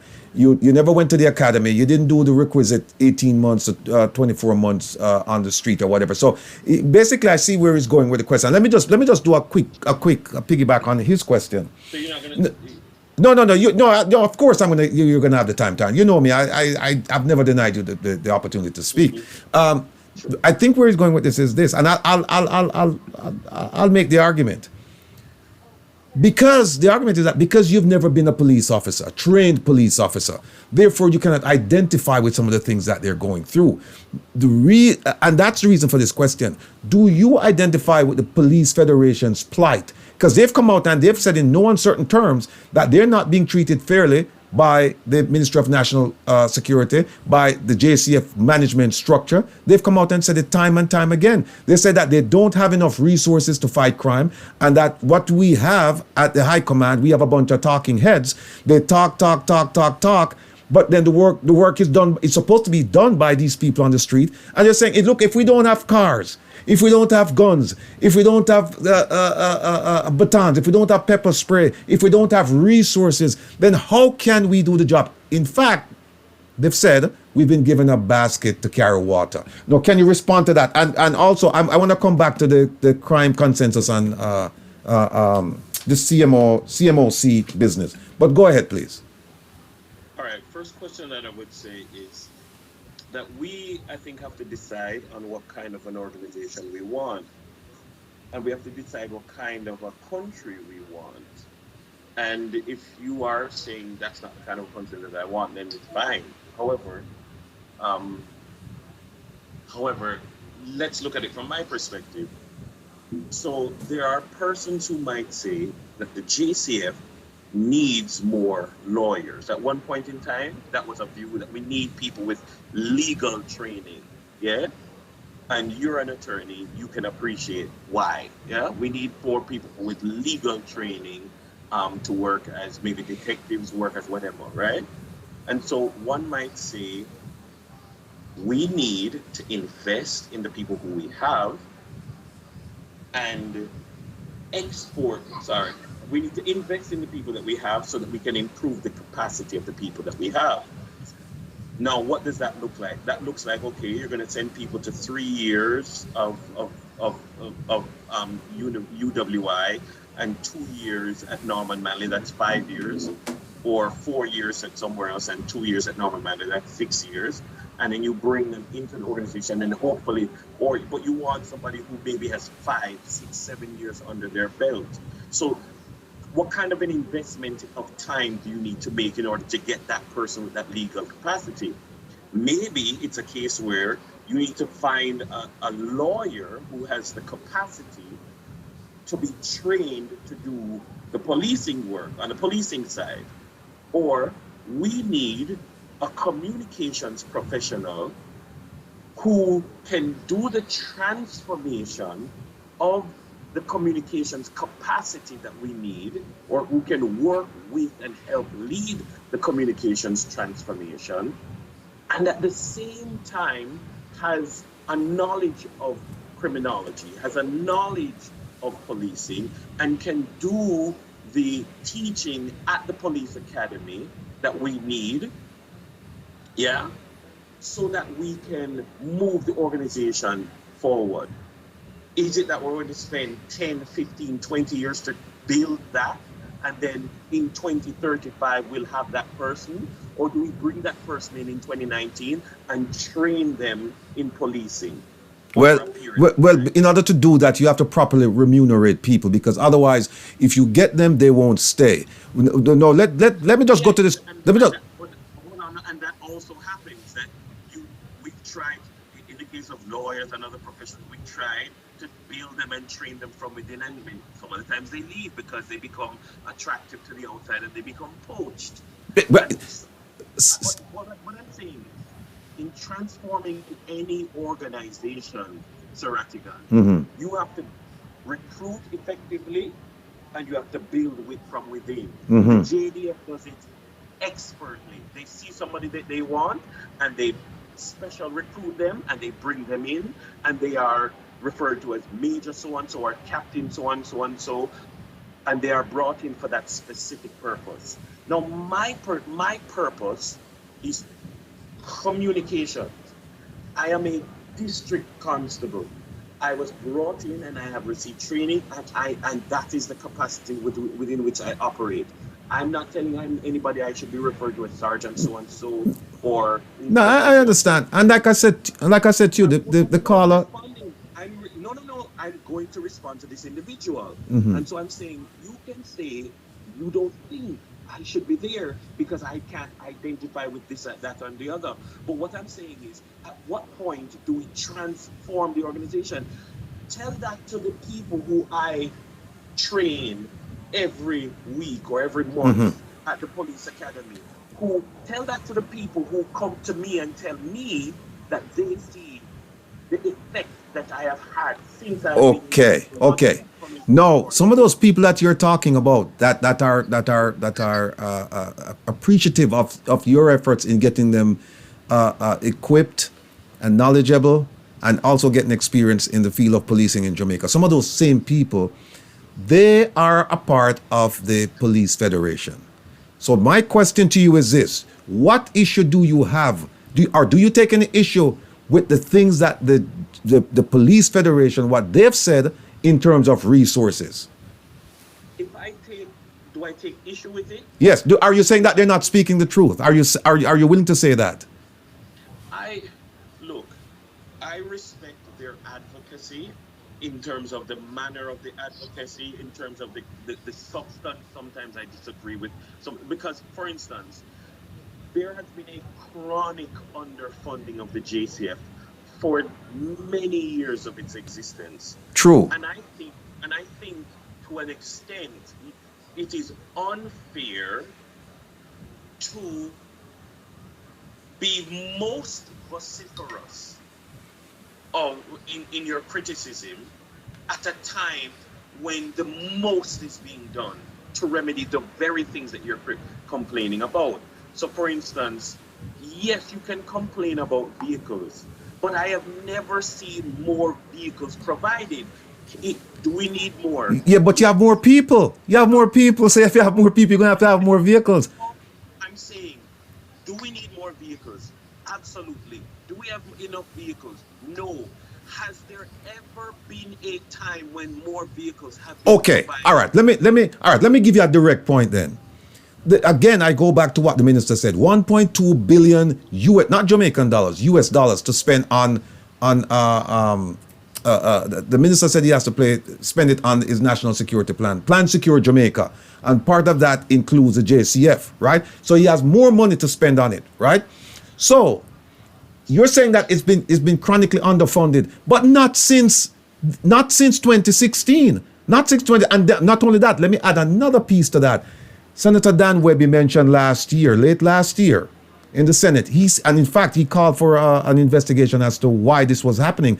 He said that of the 92 billion Jamaican dollars that they had assigned, right, to the National Security Ministry, which includes the JCF, he said they had spent only 17.5% with 4 months left in the fiscal year. And he wanted to know, if you ask for all of that money, what was that? You know what that was about? That was a one-off allocation, and these are not matters. So is he correct? Is he correct, or was he correct? Yeah, there was a query and there was an answer. No. Was he correct?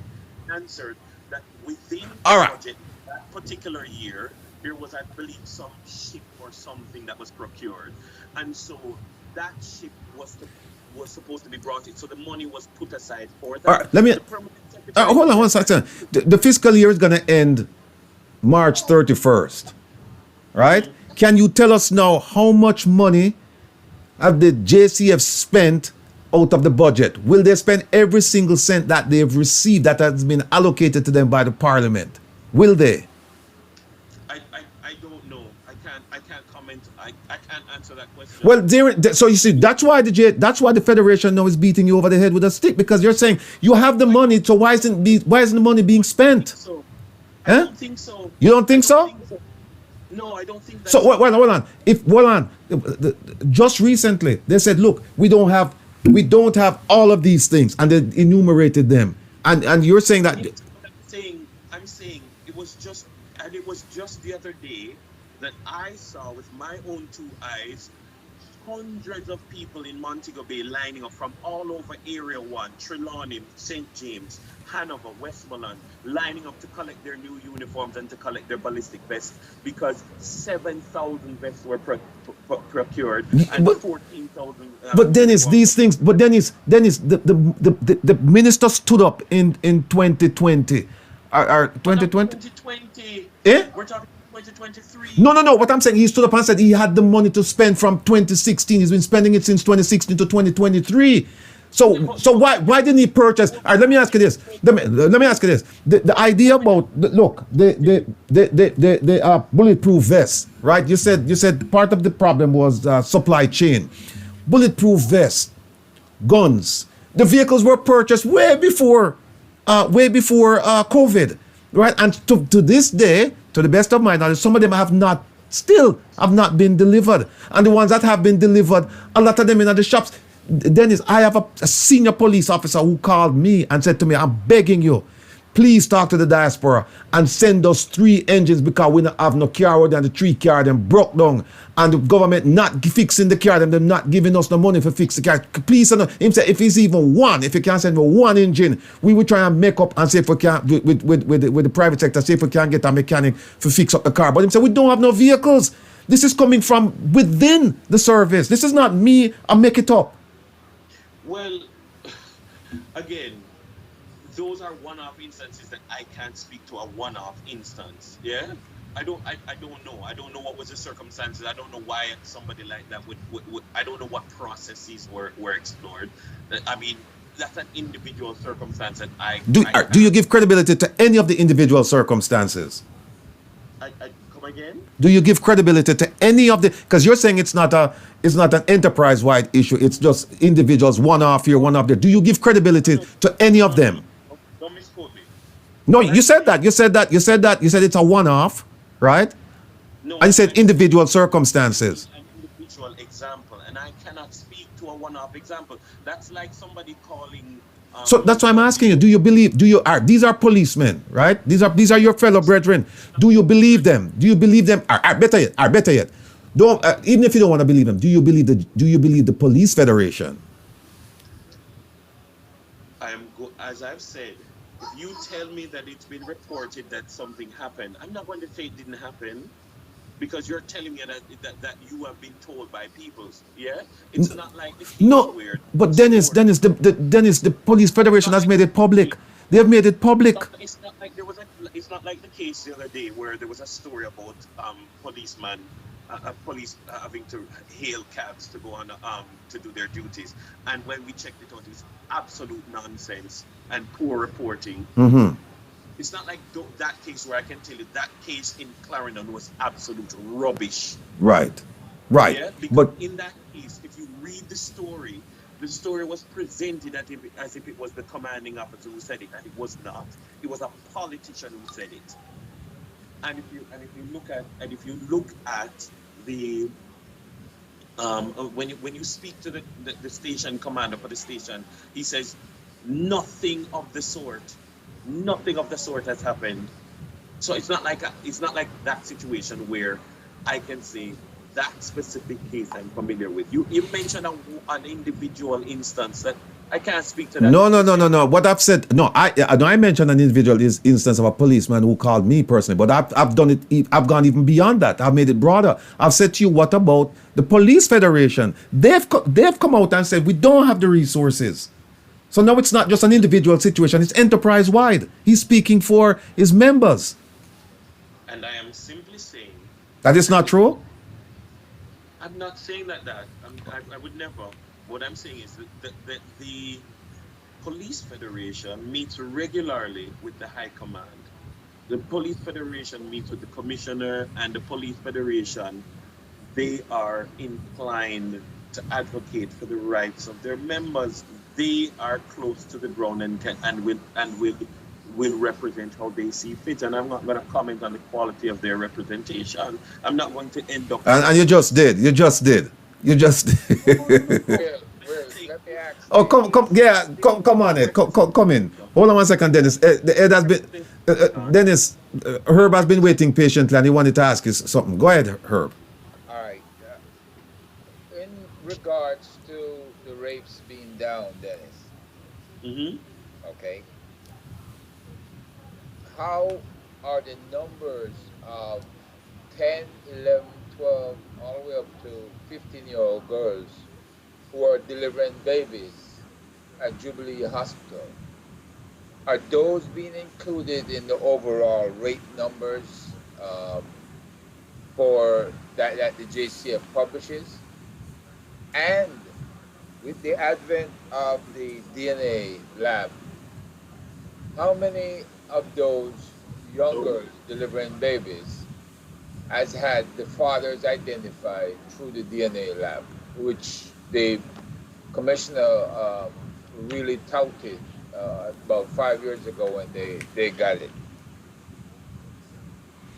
Sorry, I lost connection. I was trying to answer the question that you asked, but then you came back and I'm hearing a slightly different angle. Herb, could you re-ask the question, please? Okay. Before you ask the question, we're coming up on a commercial break. Again, we're not gonna on the streaming side. We're just gonna go with the interview. So if you're listening to the radio, please, if you can, switch over to the streaming side. I'm hearing that people are having difficulty hearing it, but nevertheless, maybe it's a technical problem with somebody's device. I don't know, but we're gonna continue. Go ahead, Herb. Ask the question, please. As far as the rape statistics, it was supposed to have been an hour-long conversation. That's true, but you know what happened? You are a congenial man, and I know you know that this is important not only to you but also to the organization, that you get the word out, and controversial as it may be, but that you get the word out so that people in the diaspora and in Jamaica can understand, because not too often do we get to have an event like this where we can ask you questions directly. Usually you're at a press conference and you moderate the whole thing. and then you direct the questions to whomever, whether it's Mr. Fitzbailey or the police commissioner or whatever. But now it's the first time now where you're actually sitting there and you're feeling the questions. So yeah, so please indulge us. And plus, not only that, you're my brethren. So 10 more sit minutes. I tight, have sit 10 tight. more minutes. I have other commitments for the day. Go ahead, her, please. All right, Dennis. The DNA laboratory was brought into focus by the Commissioner of Police when it was established maybe 5 years ago. We have had 10 to 16-year-old females who have delivered babies at Jubilee Hospital. Are those numbers of females at Jubilee and elsewhere in Jamaica who deliver babies that are under 16 and under, are those being counted as rapes? And have we been able to use our technical resources like the DNA lab to track and trace who the fathers are and make arrests as a result of that? My simple answer to that question is that I would have to find out. Now, in Jamaica, there is an offense called having sex with a person under the age of 16.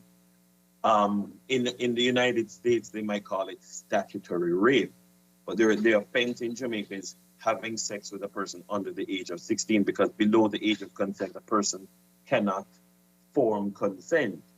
And so effectively you've been raped, but within the definition in terms of the Offenses Against the Person Act, a rape is a specific thing, and having sex with a person under the age of 16 is a specific thing.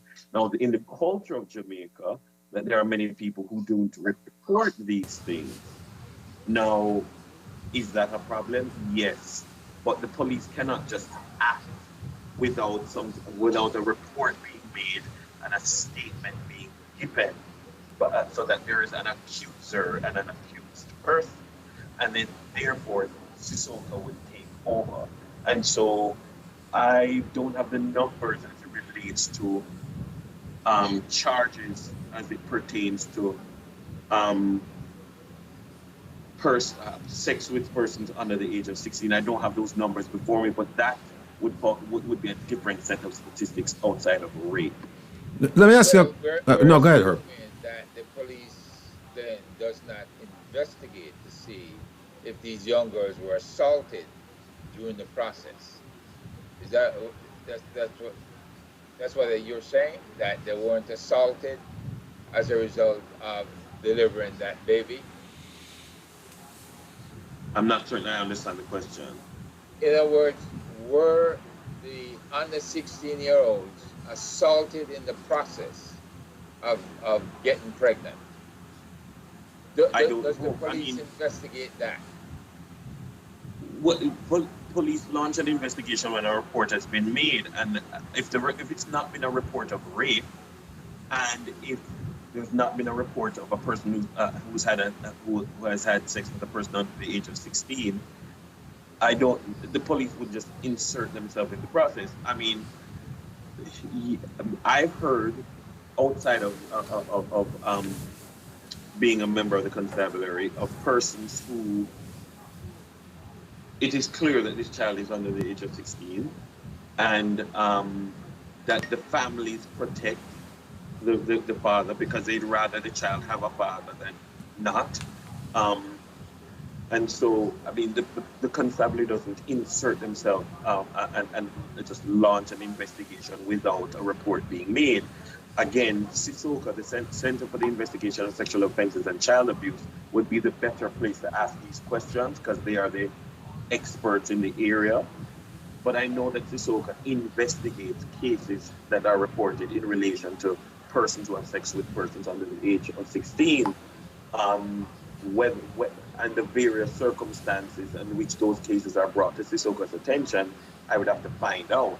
But in terms of just a person who delivers a babe or who turns up pregnant under the age of 16 or just over the age of 16, so clearly the age of conception would have been prior, that it all comes down to persons reporting, and we do encourage persons to report same. Does that mean that the school guidance counselor of that child can make the report themselves to the police if necessary? Absolutely, yes. Okay, good. Thanks. Well, let me ask you a question. One of the functions of the police is to detect crime. Are you saying that unless there's a report of a rape, even though the evidence is there of statutory rape, that the police will not investigate until and unless the victim or the victim's family approaches the police with a complaint? I'm not going to say, I'm not going to take a hardline position and say the police will not, but understand that any investigation and any prosecution will go nowhere unless you have someone accusing someone of something. So there, you may launch an investigation and it ends up as a null prosequi because there is no accuser. Yeah, but listen, Dennis. Let me take that principle and apply it to SSL, right? Remember To the that best of there- my knowledge, there's no complaint. There's no. Remember, there are different laws. I agree, but what I'm saying, yeah, I agree. And some laws are strict liability. Some laws you need an accuser to give. A Okay, statement. well, it seems to me that a strict liability law would apply in a case where a minor gives birth, right? And so you don't need, you know, as I said, the thing stands. That's that legal term. I can't remember the term. It's the thing speaks for itself. The thing speaks for itself, right? So if you have a 15-year-old giving birth, it's clear that that statutory rape took place. Now, with the financial thing, that was different. But to the best of my knowledge, and maybe you can educate me, I didn't see where there was a complainant. And Miss Panton, Actually, yeah, there are complainants. I'm not going to venture into this hot matter, but actually, one of the things that was said very early by the Financial Investigations Division and by CTOC is that everybody heard about this thing when it blew up, but the police now were seeking persons to come and say, hey, over here, Victims, right? I am a victim because I've tried to get money and can't get it. So now I am a victim. Mhm. So, and then the process would have ensued of getting persons to say, I am a victim, here's my statement. And after those statements were collected, and only after those statements were collected that you could identify victims, then the Q&A process began with the person who was ultimately charged. So yes, you do have to establish who is the victim of a crime, because even if a person makes a confession and says, I have stolen from Wilfred Rattigan, or if someone says, I have killed Wilfred Rattigan, God forbid, yeah, the police have to say, who is Wilfred Rattigan? Where is he? Is he missing? Is he accounted for? Okay, he's missing. Is he dead? We have to identify that a crime has been committed, and then determine whether or not this person this thing that this person has confessed to is actually fact. Well, look, they can determine a crime has been committed when a 15-year-old gives birth. That's easy. You don't need to interview anybody. And I'm saying, I am a communications Yeah. professional who knows enough to know that the better person for you to interview on this nuanced topic might be somebody from Sitoma. All right, let me ask you a question that I don't have to ask any more nuanced person than you. It was reported by the Minister of Finance that the FBI was in Jamaica. The FBI, there was an FBI presence in Jamaica supporting the investigation of into the SSL debacle, right? Then a few weeks later, we got there was a report coming out of Nationwide. I think one of the reporters out of Nationwide put it out in print, saying that the investigation was being run out of the office in Santo Domingo, and that they didn't have a presence in Jamaica. Then we heard the CTOC McLaughlin, the gentleman in charge of CTOC, who was part of the group spearheading the investigation. He said the FBI is not here, and they've never been here. because it's a local investigation and we haven't seen any international tentacles. But once we see them, at that point, we will then invite the FBI to come in. Then that was followed by a joint statement put out by FID and the JCF saying, oh, this gentleman spoke about the local investigation and he wasn't aware of the broad spectrum of what was going on. Can you give some? And then what happened is that the Minister of Finance, who he was the one who made the announcement, not the Minister of National Security, neither him nor you, and that would have been reasonable for you, right, or the Minister of National Security to make that. But the Minister of Finance made that. Well, after those 4 instances I just mentioned to you, he came on a program and he tried to clarify it, and he muddied the waters even more. My question to you is this. Was the FBI in Jamaica when the Minister of Finance declared that they were? Number one. Number two, is the FBI conducting an investigation into SSL, but from a remote location like Santo Domingo? Or are they in Jamaica? Number three, the Mr. McLaughlin, was he wrong? Did he have the facts when he said that they're not here and he's in charge of the investigation? He said they're not here. And when they get here, we will know. And number four, where is the police commissioner in all of this? We haven't seen him, and we haven't heard from the Minister of National Security. Start with the first question first, please. Well, I'm going to try if I can subsume my answer to all of your questions this way. One, there are enough people speaking on this matter. I'm not leading comms on this matter, and that is probably one of the reasons why there's maybe some degree of communication. I believe in consistency of messaging. One. Two, the Financial Investigation Division is based at the Ministry of Finance. Mm-hmm. Though there are police work there, it is based at the Ministry of Finance, and so it would fall under the remit of the Finance Minister. So the Finance Minister may feel at liberty to speak. Not going to comment on that. Yes, there is the Jamaican Constabulary Force element of it because of CETA.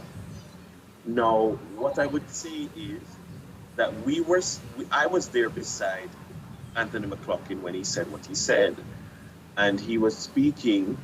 We were providing an update. We were providing an update to the nation on the charge of Jean Ann Panton, and the fact that she was on her way to court for 10 o'clock that day.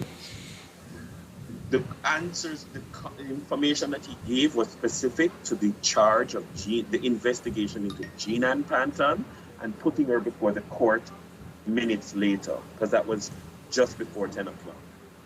The question that was asked, in how I interpreted the question and how he interpreted the question was the FBI involved in this investigation that brought us to her being charged? And he said, no, the investigation that brought us to the point of her being charged was from locally. Now, that doesn't say that the broader investigation into SSL and all of what has been going on has not had the FBI involved. I think the release that FID and CTOC issued said that from in January, I think late January, that they were involved.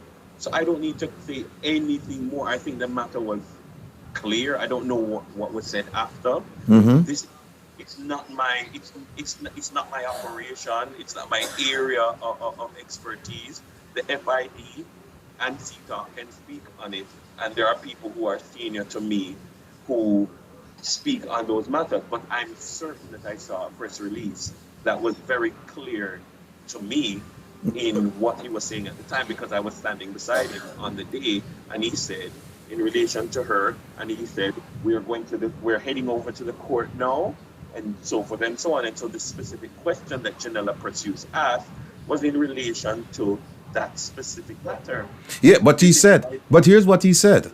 He went on, because I listened to what he said. He said that they didn't find any tentacles going overseas, and he said, what he said was that the work of the FBI would be in relation to the international components of it. But I don't know that you needed the international components of it to bring a charge against her. Remember, you are in. Well, I know we just spoke about um, interviewing persons who say that they are the victims of a crime and connecting that crime to a particular person and bringing a charge.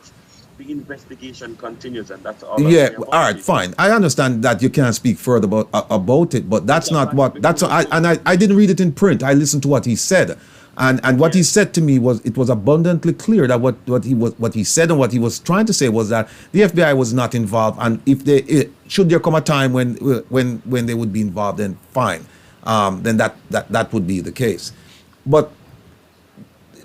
You still haven't answered the question. Is the FBI in Jamaica on the ground conducting the investigation? And let me ask you this. Will the government, when I say will the government, I'm speaking specifically to the police and the ministry, will they allow Jamaican citizens to be interviewed by a foreign entity? You can't put that question to me. No, but I don't operate at that rank. You can't put that question to me. No, I can put it to you. No, it's up to you if you want to answer it, but I can put it to you. You're not going to answer it. I can't answer that question for you. You'd have to ask someone from FID or someone from CETA. I can't answer that question. Yeah, but the reason I'm asking is because you're the communication strategist for the JCF, not for a particular group within the JCF, but for the entire JCF. Right. And so even if FID is based over at the finance ministry, they're still policemen. They still get paid by the JCF. They're still JCF officers. It's just a matter of location, right? And convenience. It's nothing else beyond that. So go ahead, please. We're stuck again.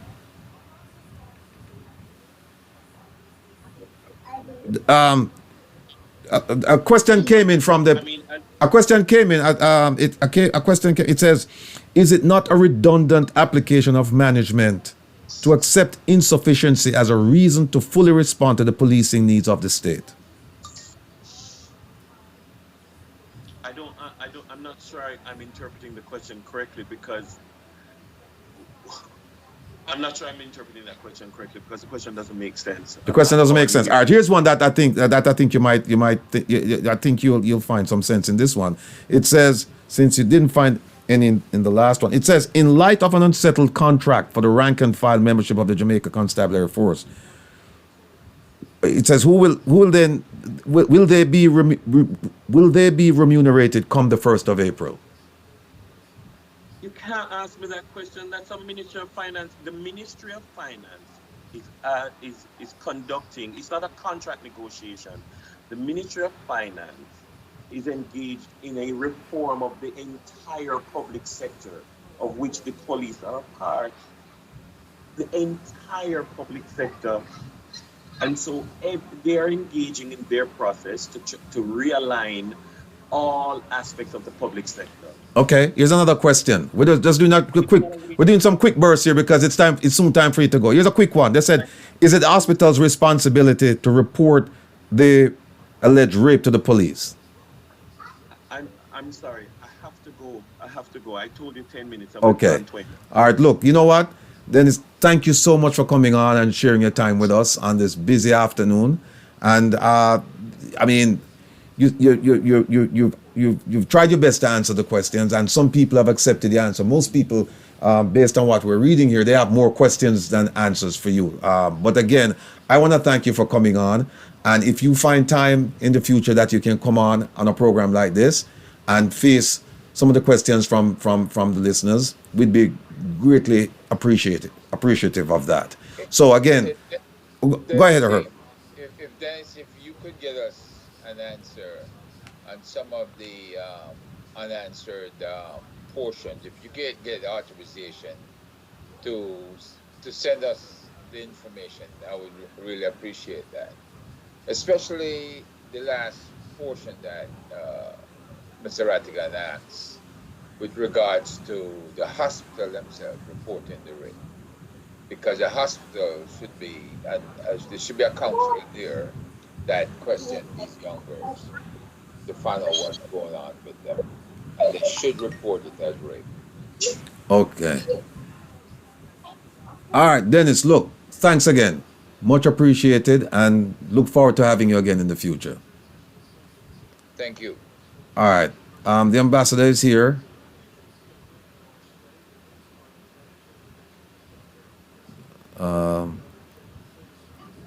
I see that Kevin is trying to get her on. I'm here. Oh, we don't see you though. Yeah. I see her. That nice. Oh, smile. Kevin, can you switch her over, please?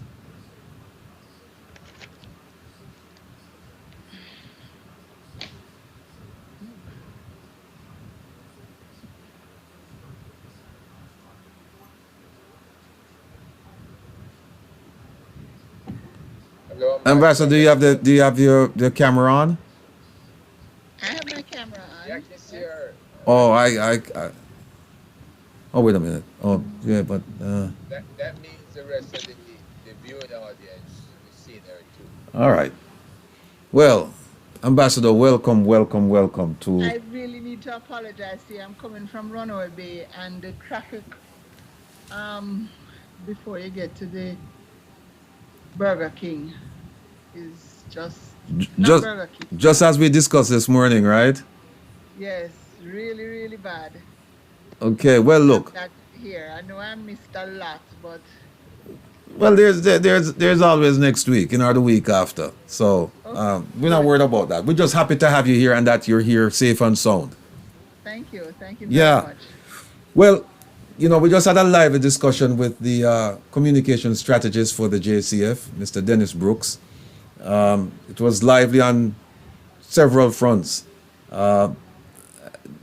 He walked away with a little bit of a homework to be done. He has to come back to us. Well, he doesn't have to come back to us, but we've asked him to be generous with his time in the future and come back to talk to us about some of the questions that he didn't answer. But be that as it may, we now have you, and you are now our focus. And it's our pleasure to have you here. And before I go any further, let's make it clear that this won't be your first time. Now, people ask me, from the moment I said, yeah, me I get on ambassador, them say, who is Ambassador Asamba? Who is she? And so and I told them that I'd much rather have you explain to them rather than me try to explain to them, because chances are I'm going to make a mistake somewhere along the line. So can you briefly tell us, who are you? Who am I? First of all, I suppose I should say I'm an attorney at law. I've been a lawyer since 1981. Mm-hmm. I went to university, like so many people in the 1970s, because of the progressive, I have to call it that, educational policy of the government at the time, where people like me got a chance to get a university degree without having to pay. Mm-hmm. In fact, the government paid our school fee.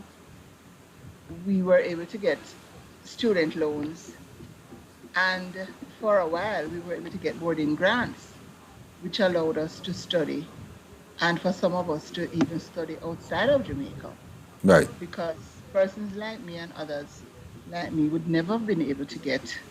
There just weren't enough scholarships for everybody. Mm-hmm. So I became a lawyer. Okay. But before I became a lawyer, I worked at the Kingston Legal Aid Clinic during the period when we had National Youth Service. And there are many persons who worked at the clinic and who are lawyers now because they went on to study law. I worked with government for a while, and I love to tell young persons that the best experience that you can get is to work with government. I was recruited after I got out of law school and I was working as a lawyer for a while. I was recruited by the Jamaica Industrial Development Corporation to be corporate secretary and legal advisor. And that moved me into the business of management, because as corporate secretary, I was involved in the management of the organization, and I learned a lot. I also got a chance to travel and to work on matters that, as a lawyer, if I was on my own or working in a firm, I would never see that kind of work because only the senior people would get that kind of work. And then while I was there, I was also legal advisor for the Press Association of Jamaica. Wearing many For a number hats. of years. Yes, I was legal advisor for the PAJ, and then I was recruited by City of Kingston Cooperative Credit Union to come in to be their legal advisor. And just before I started that job, the HR manager had gone to the US for their holiday and decided not to come back, and I was told I had to be the personnel manager. Those days it was called personnel manager. So other than what I learned at law school about employment law, I really didn't know much, so I had to go and study that. So I got a diploma in HR management. But I've always worked in the non-government organization sector, and I did a lot of work in that sector. Most of it, well, all of it voluntary actually. I represented Jamaica on the board of CUSO, which is a Canadian development agency which sends volunteers to the rest of the world. And I represented the Caribbean and Central America on that board for a number of years. I was traveling to Canada like 4 times a year to go to board meetings. In those days, we didn't have technology that allowed us to do this. I was a member of the board of the Association of Development Agencies. I did all of this is voluntary with United Way of Jamaica. I was very involved in the Bar Association and all of that. And then I was recruited. I actually was one of the first commissioners of the Fair Trading Commission. I was on the board of the Jamaica Cultural Development Commission. And then I was recruited. Well, I wasn't recruited. I was announced as a senator, to put it that way. You can't say no when your prime minister calls you and say, I'm appointing you as a senator. No, you can't say, let me think about it. I didn't get that chance. Okay. Actually, I tell the story that I was called and said, let me tell you this before you hear it on the news. Okay. And then after that, I was put under a little pressure when Seymour Mullins was going to give up Southeast St. Anne. And by then I was living here in Southeast St. Anne, which is where I grew up until we had to move to Kingston. All my brothers and sisters were born out here, and I always wanted to come back out here to live, and I did. So I was the MP for Southeast St. Anne. I was the Minister of Industry and Tourism at first. And then when Mr. Patterson retired and Portia Simpson Miller became Prime Minister, I was Minister of Tourism, Entertainment and Culture. And then I didn't run again in 2007. Went back into private practice. And then in 2012, I was asked to represent Jamaica in London as the High Commissioner. And also I was ambassador to 6 other European countries: Norway, Sweden, Denmark, Finland, Cyprus, and Ireland. Mostly Northern Europe. Then, Okay. Yes. The Scandinavian countries, and Cyprus and Ireland. And then in 2016, when the government changed again, I came home, and I was going to do all kinds of things, and COK asked me to come back as CEO for a little while, and I did. Went there for 18 months, and I ended up staying 2016 to 2024 years. So I retired from 2020, although I do some consulting with COK. So in a nutshell, that's what I am. I have been the chairman of the Money College for a number of years. I gave that up in December. I have been on the board of many schools. So I've done a lot of things. You know, it's an amazing thing that with all the hats you've worn and with all the positions you've assumed, that you still maintain that youthful look and that exuberance. Yeah. I'm I serious. think it is living out here in the fresh air. Mm-hmm. I live on a hill. I see mountains all around me. The Okay. people are very nice. Okay. Yeah, Well, let me ask you this. yes. What if you could give one piece of advice to young people, people who are thinking about joining the foreign service or people who are thinking about representation of politics, particularly young women? What would that advice be? Okay. If you're thinking of joining the foreign service, there are very few persons in the foreign service who are not um, professional foreign service officers, meaning career diplomats. Eh? Mm-hmm. Very few persons are appointed as high commissioners or ambassadors who have not come up through the ranks as a foreign service officer. Mm-hmm. There are a few countries where you always have, for political reasons, international political reasons, why you want somebody who is politically appointed, like I was. Mm-hmm. And London has, for the most part, had politically appointed persons. Mm-hmm. There were two that might not have been in the period that I know. The US also would mostly have. And usually, if they're opening an embassy in a country, depending on the country, they might have politically appointed persons. Other than that, most of our diplomats are career diplomats. So if you want to go into that, then what you need to do is to study, get your degree, get a second degree, because most of them have a master's in international relations, and you have to take an exam to join the foreign service. Mm. Yes, most people start and and move up the ranks. Eh? For example, when I was in the UK, the person who was there as the consular officer, he is now the consul general in Toronto. Mm-hmm.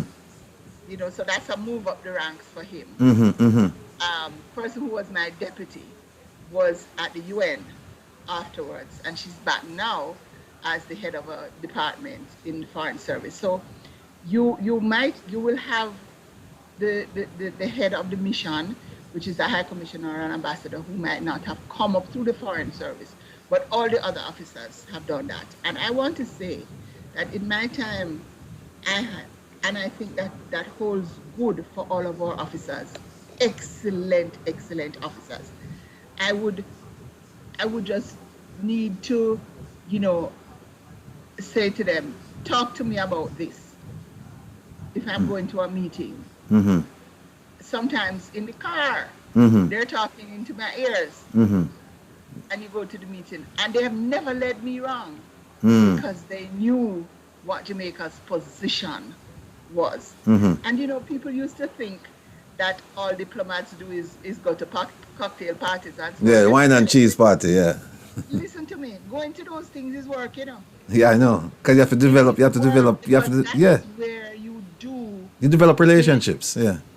not only develop relationship, but that is where you, to use another phrase in another place, that's where your horse trade. Mm-hmm. Mm-hmm. You know what Jamaica's position is. You know what we want. You know who our allies are, and you want to get them in the same direction that we want to go as a country. Mm-hmm. And it is when you go. I remember one of my friends who was a senior diplomat when I was going into the foreign service, and he sat me down at breakfast one morning and he says, Alun, you need to go to those parties, because let me tell you something. When you meet somebody in a social setting with a drink in your hand, you get to talk to them about what you want to talk. When you call them on the phone, they can say they're not there. Mm-hmm. Mm-hmm. They don't have to take your call. True. So we used to get these invitations, and let me tell you, do a full day's work, and then these parties are in the evenings. So from 5 o'clock on to probably 10, there's sometimes when you have 3, 4, 5 invitations. I would sit with my staff and we would prioritize. We would decide, where do I need to go first?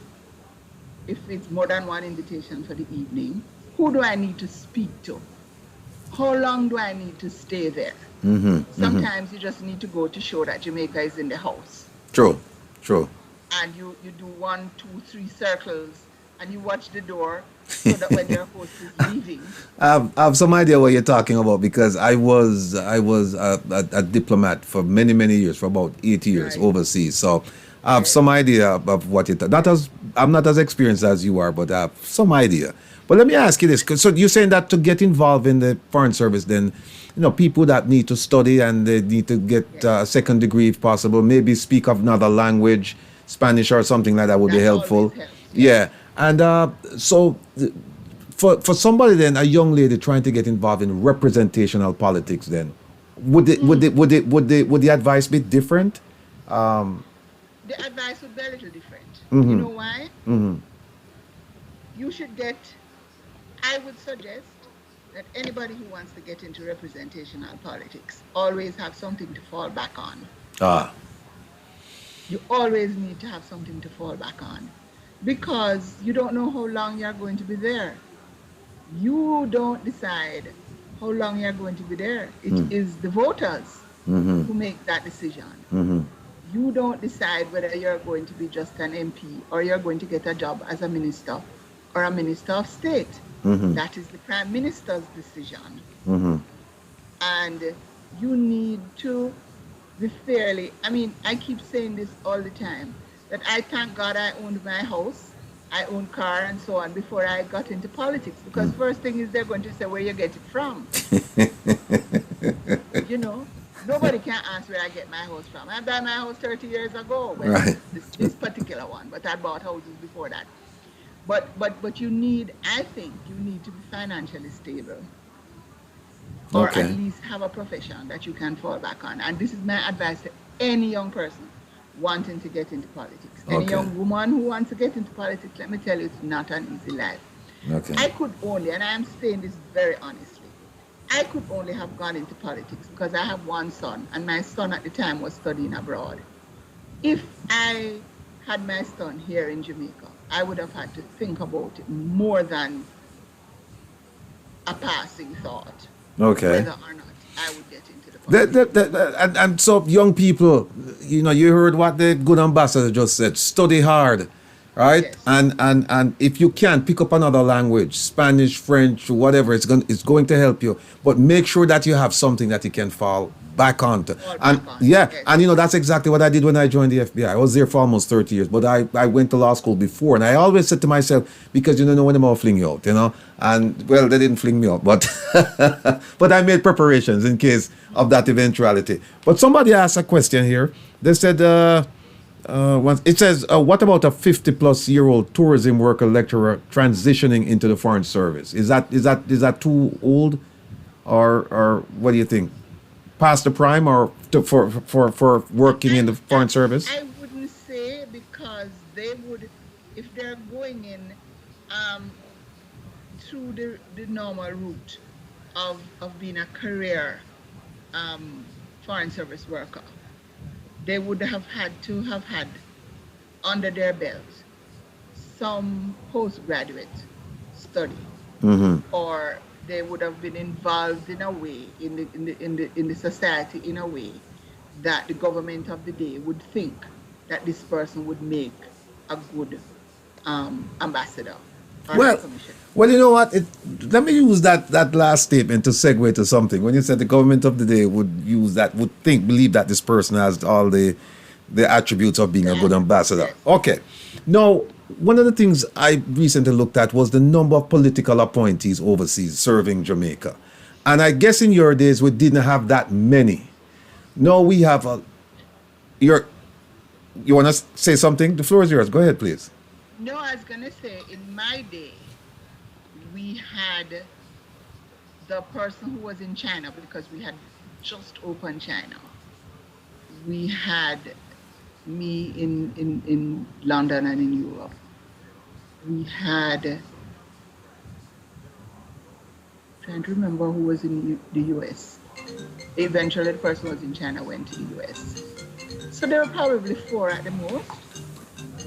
Ambassador, hold on 1 second. Somebody's calling. I think they have a question for you. Hold that thought, please. Caller, you're on Reason with Rattigan. Go ahead, please.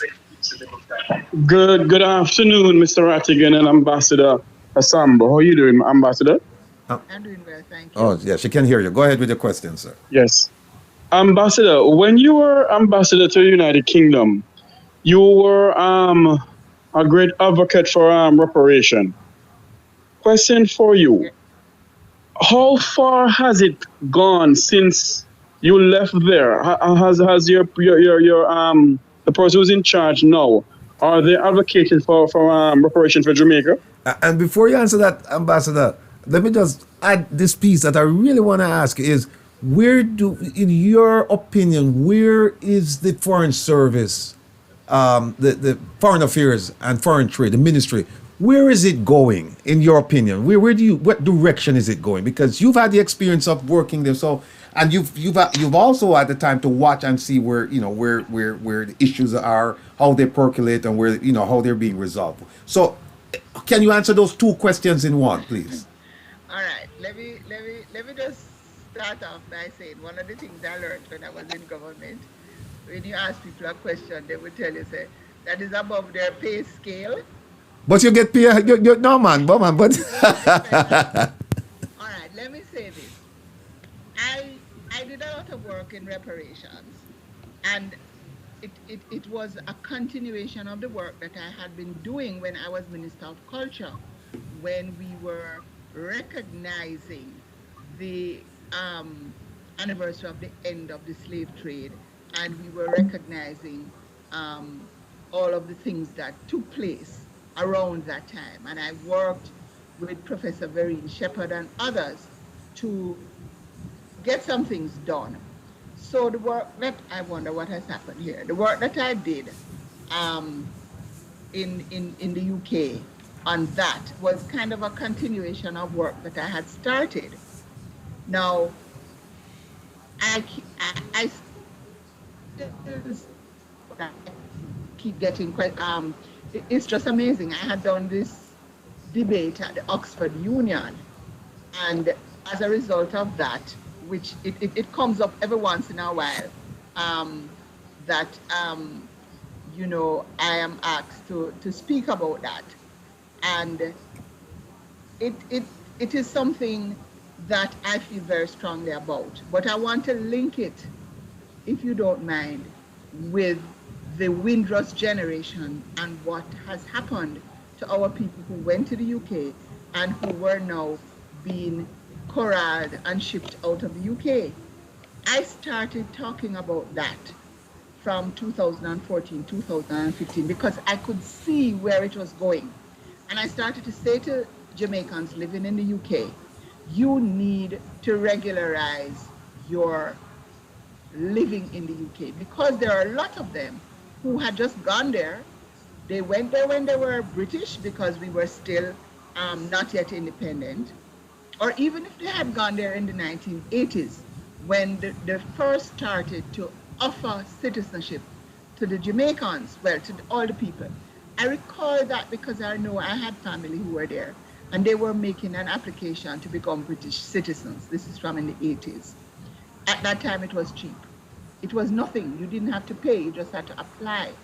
And then over time, you had to pay, it increased and so on. And I could see that it was getting to a point, based on the rhetoric that I was hearing at the time, that they were going to get to a point where they were going to say, you need to go home. And I kept talking about it. I would even come to Jamaica, and churches would ask me to come and speak about that matter. And I would talk to people, and I would say, if you have relatives in the UK, tell them to go and regularize their stay. Some people had what they call the right to remain, but it didn't mean that you're a citizen. There's a difference if you're a citizen than if you just had the right to remain. And that was something that I preached about. And in preaching about it, I used to talk about the fact that we have to build Britain. We have to build Britain into what it is. Jamaica more than many other countries, because Jamaica was the gem of Britain. I also had the experience of meeting Professor Palmer, who you all would know him. He is now called Sir. And his first name slips me for the moment. And I would go to Edinburgh and Glasgow, and he would drive me around, and he would show me houses and properties that he would say to me, that was built from the proceeds of one slave. That was built from the proceeds of 2 slaves. That was built from the proceeds of 10 slaves. Now, we thought growing up, I learned, I didn't realize that persons, that the plantations had slaves who worked on the plantations who were not necessarily owned. Those slaves were not owned by the owners of those plantations, because they had men in Jamaica and elsewhere who were factors and who rented out slaves to those plantations. I'm saying this to say that when the end of slavery came and people were paid, slave owners were paid for their slaves, the slaves got nothing. Mm-hmm. Slave owners were paid for the slaves. Some people owned half a slave. Some people owned 1 slave, because a person could will the slave as part of their will. And it really came to me very forcefully when Professor Palmer drove me around, and you could see from the quality of the houses how much money that family had received in payment when the slaves were given their freedom. Remember, only the slave owners were paid. The slaves got nothing. And so I really began to say, this is unfair. We need reparations. And I'm not talking about, and I never ever talked about reparations in the sense that individual persons were to get paid. The country needs to be paid. And I know that there are people who are saying that the country is going to, the money is going to disappear, it's not going to do. I still have to hope and dream and wish for the day when any money that is paid to Jamaica will be used for the betterment of all of Jamaicans. When I was giving that presentation at the Oxford Union, one of the things that was said in questions to us as we debated was, but the British built schools and the British built roads and the British built, I said they only built those things to make their own lives for themselves. easier. The roads were only from the plantation to the pier. The schools were only so that their children could be educated. They did not do anything for the slaves or for the freed persons. I've been to different places in Jamaica, and I have had to myself and to persons who I've spoken to. And if I could use this word, the BITCH word, could I use it? Come on. I made a speech in a mountain village, and to get there is one way in and is one way out. And I had to say, slavery was a bitch, because our people found their way to leave the plantations, to go up in those mountains where there were no roads. It was inhospitable to go and live and make a life for themselves because they wanted to get away from the plantation. So I am a strong advocate for reparations. I'm a very strong advocate for reparations. And I'm saying this recognizing that part of my family historically would have owned slaves in this country. I know that because my grandmother was, what do you call them now? A quadroon, you know that word? Yeah, I know the word. You know the word, right? So I recognize that. But I am a strong believer in reparations. Now the question went on to say, have we gone any further? There's a lot of work that is being done. There's a reparations commission, a lot of work that is being done.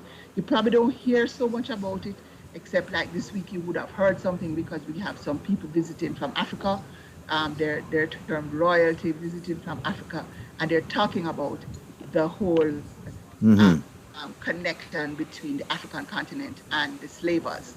And so there's a lot of discussion taking place, but it is my firm belief that those families that were paid when slavery was abolished, they owe us. You hear recently that somebody who is a journalist in the UK, has come out recognizing the role her family played and what her family collected, and has pledged to the people of Grenada that they would contribute some of their wealth to Grenada.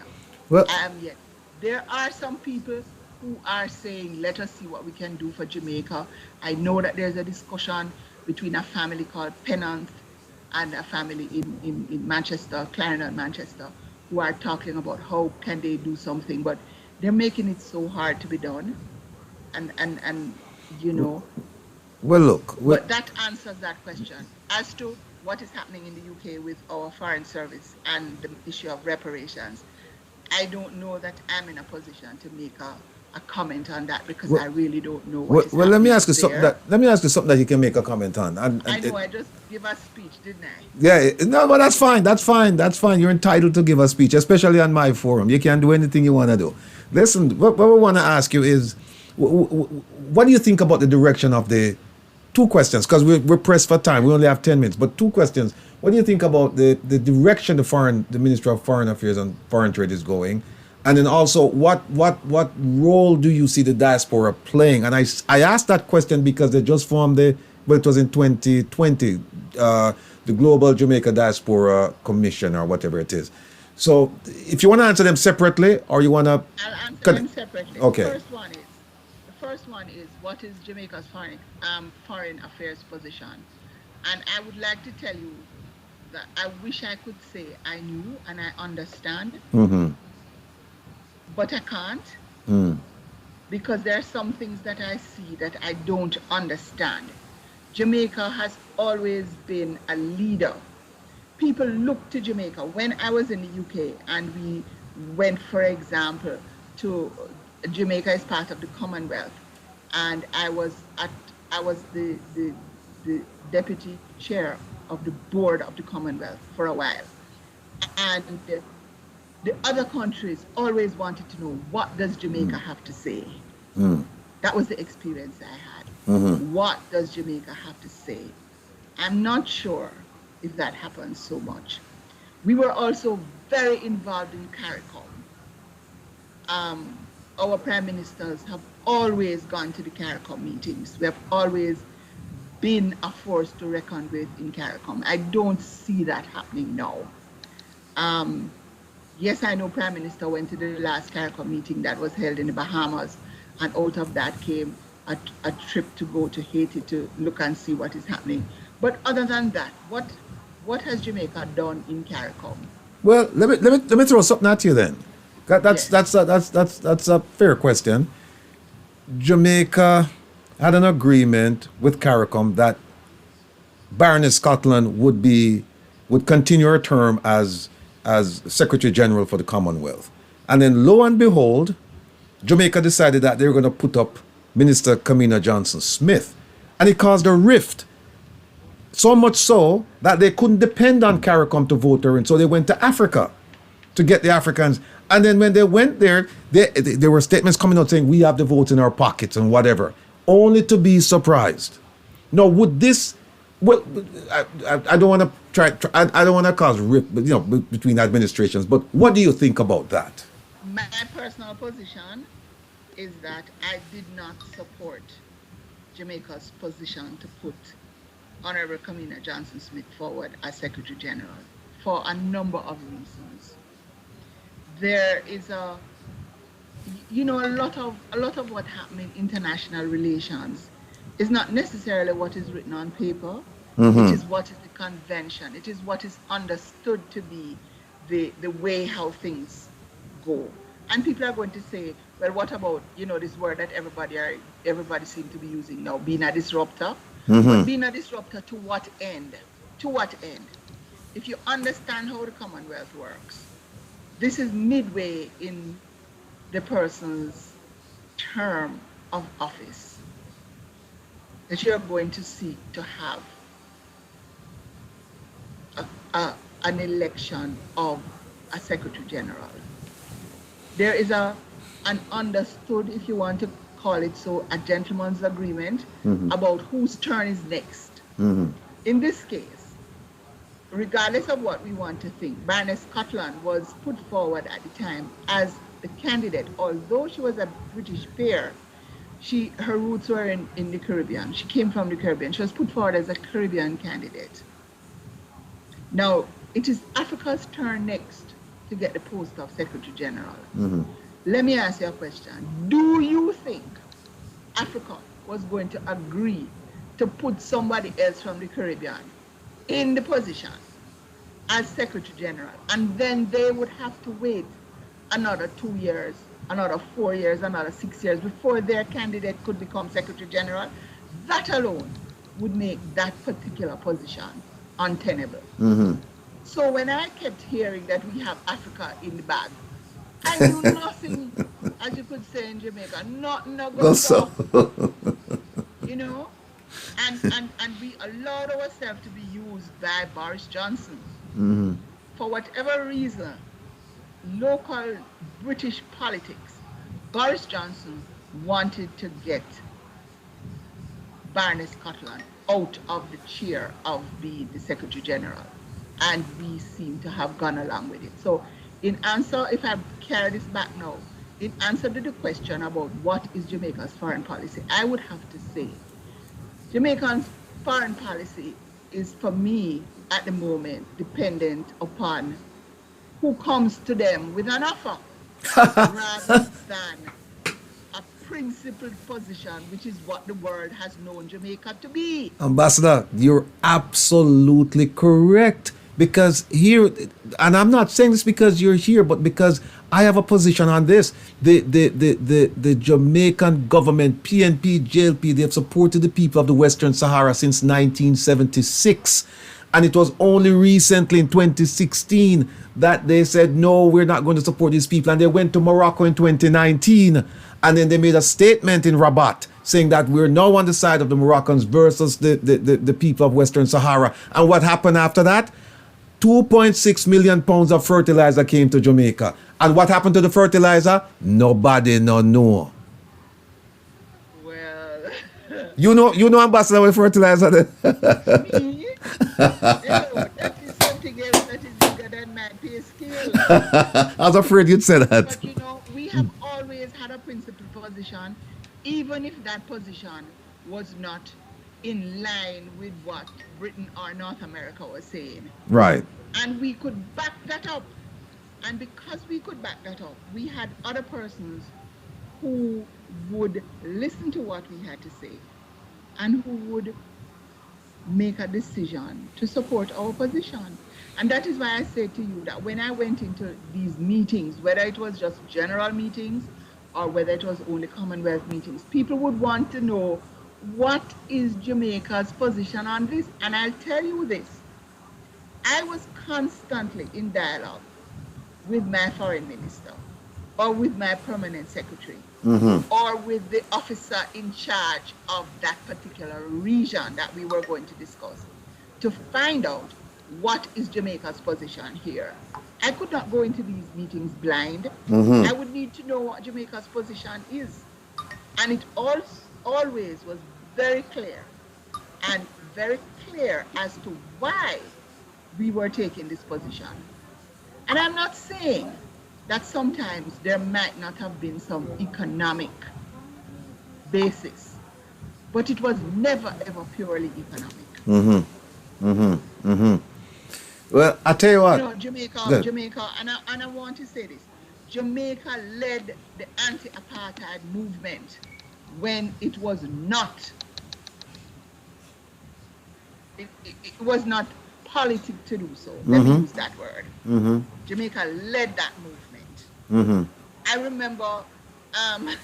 We only have 30 seconds left, Ambassador. Go ahead and finish up, please. No.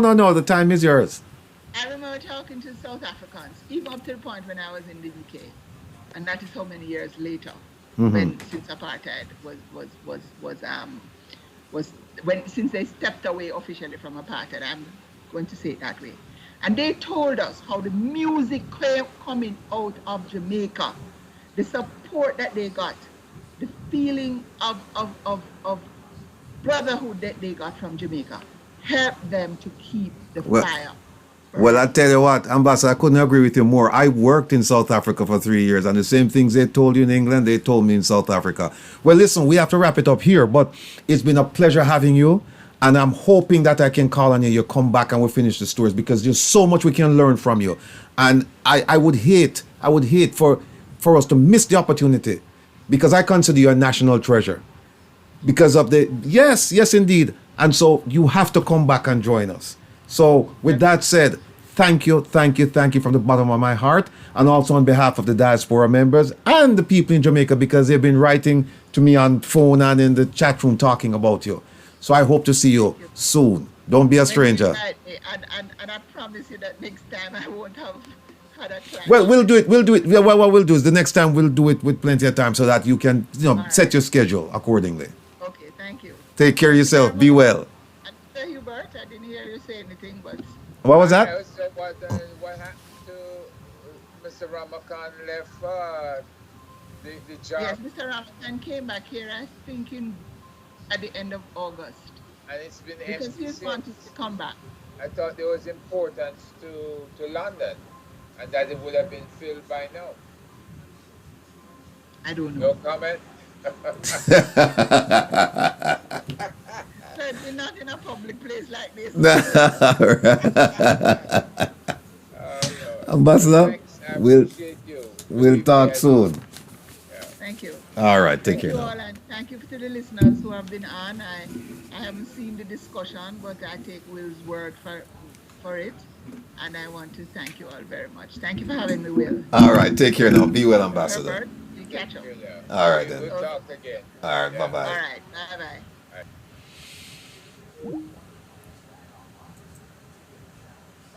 Say honesty, honesty, and you say honesty. I know you see that. So, yeah, still check.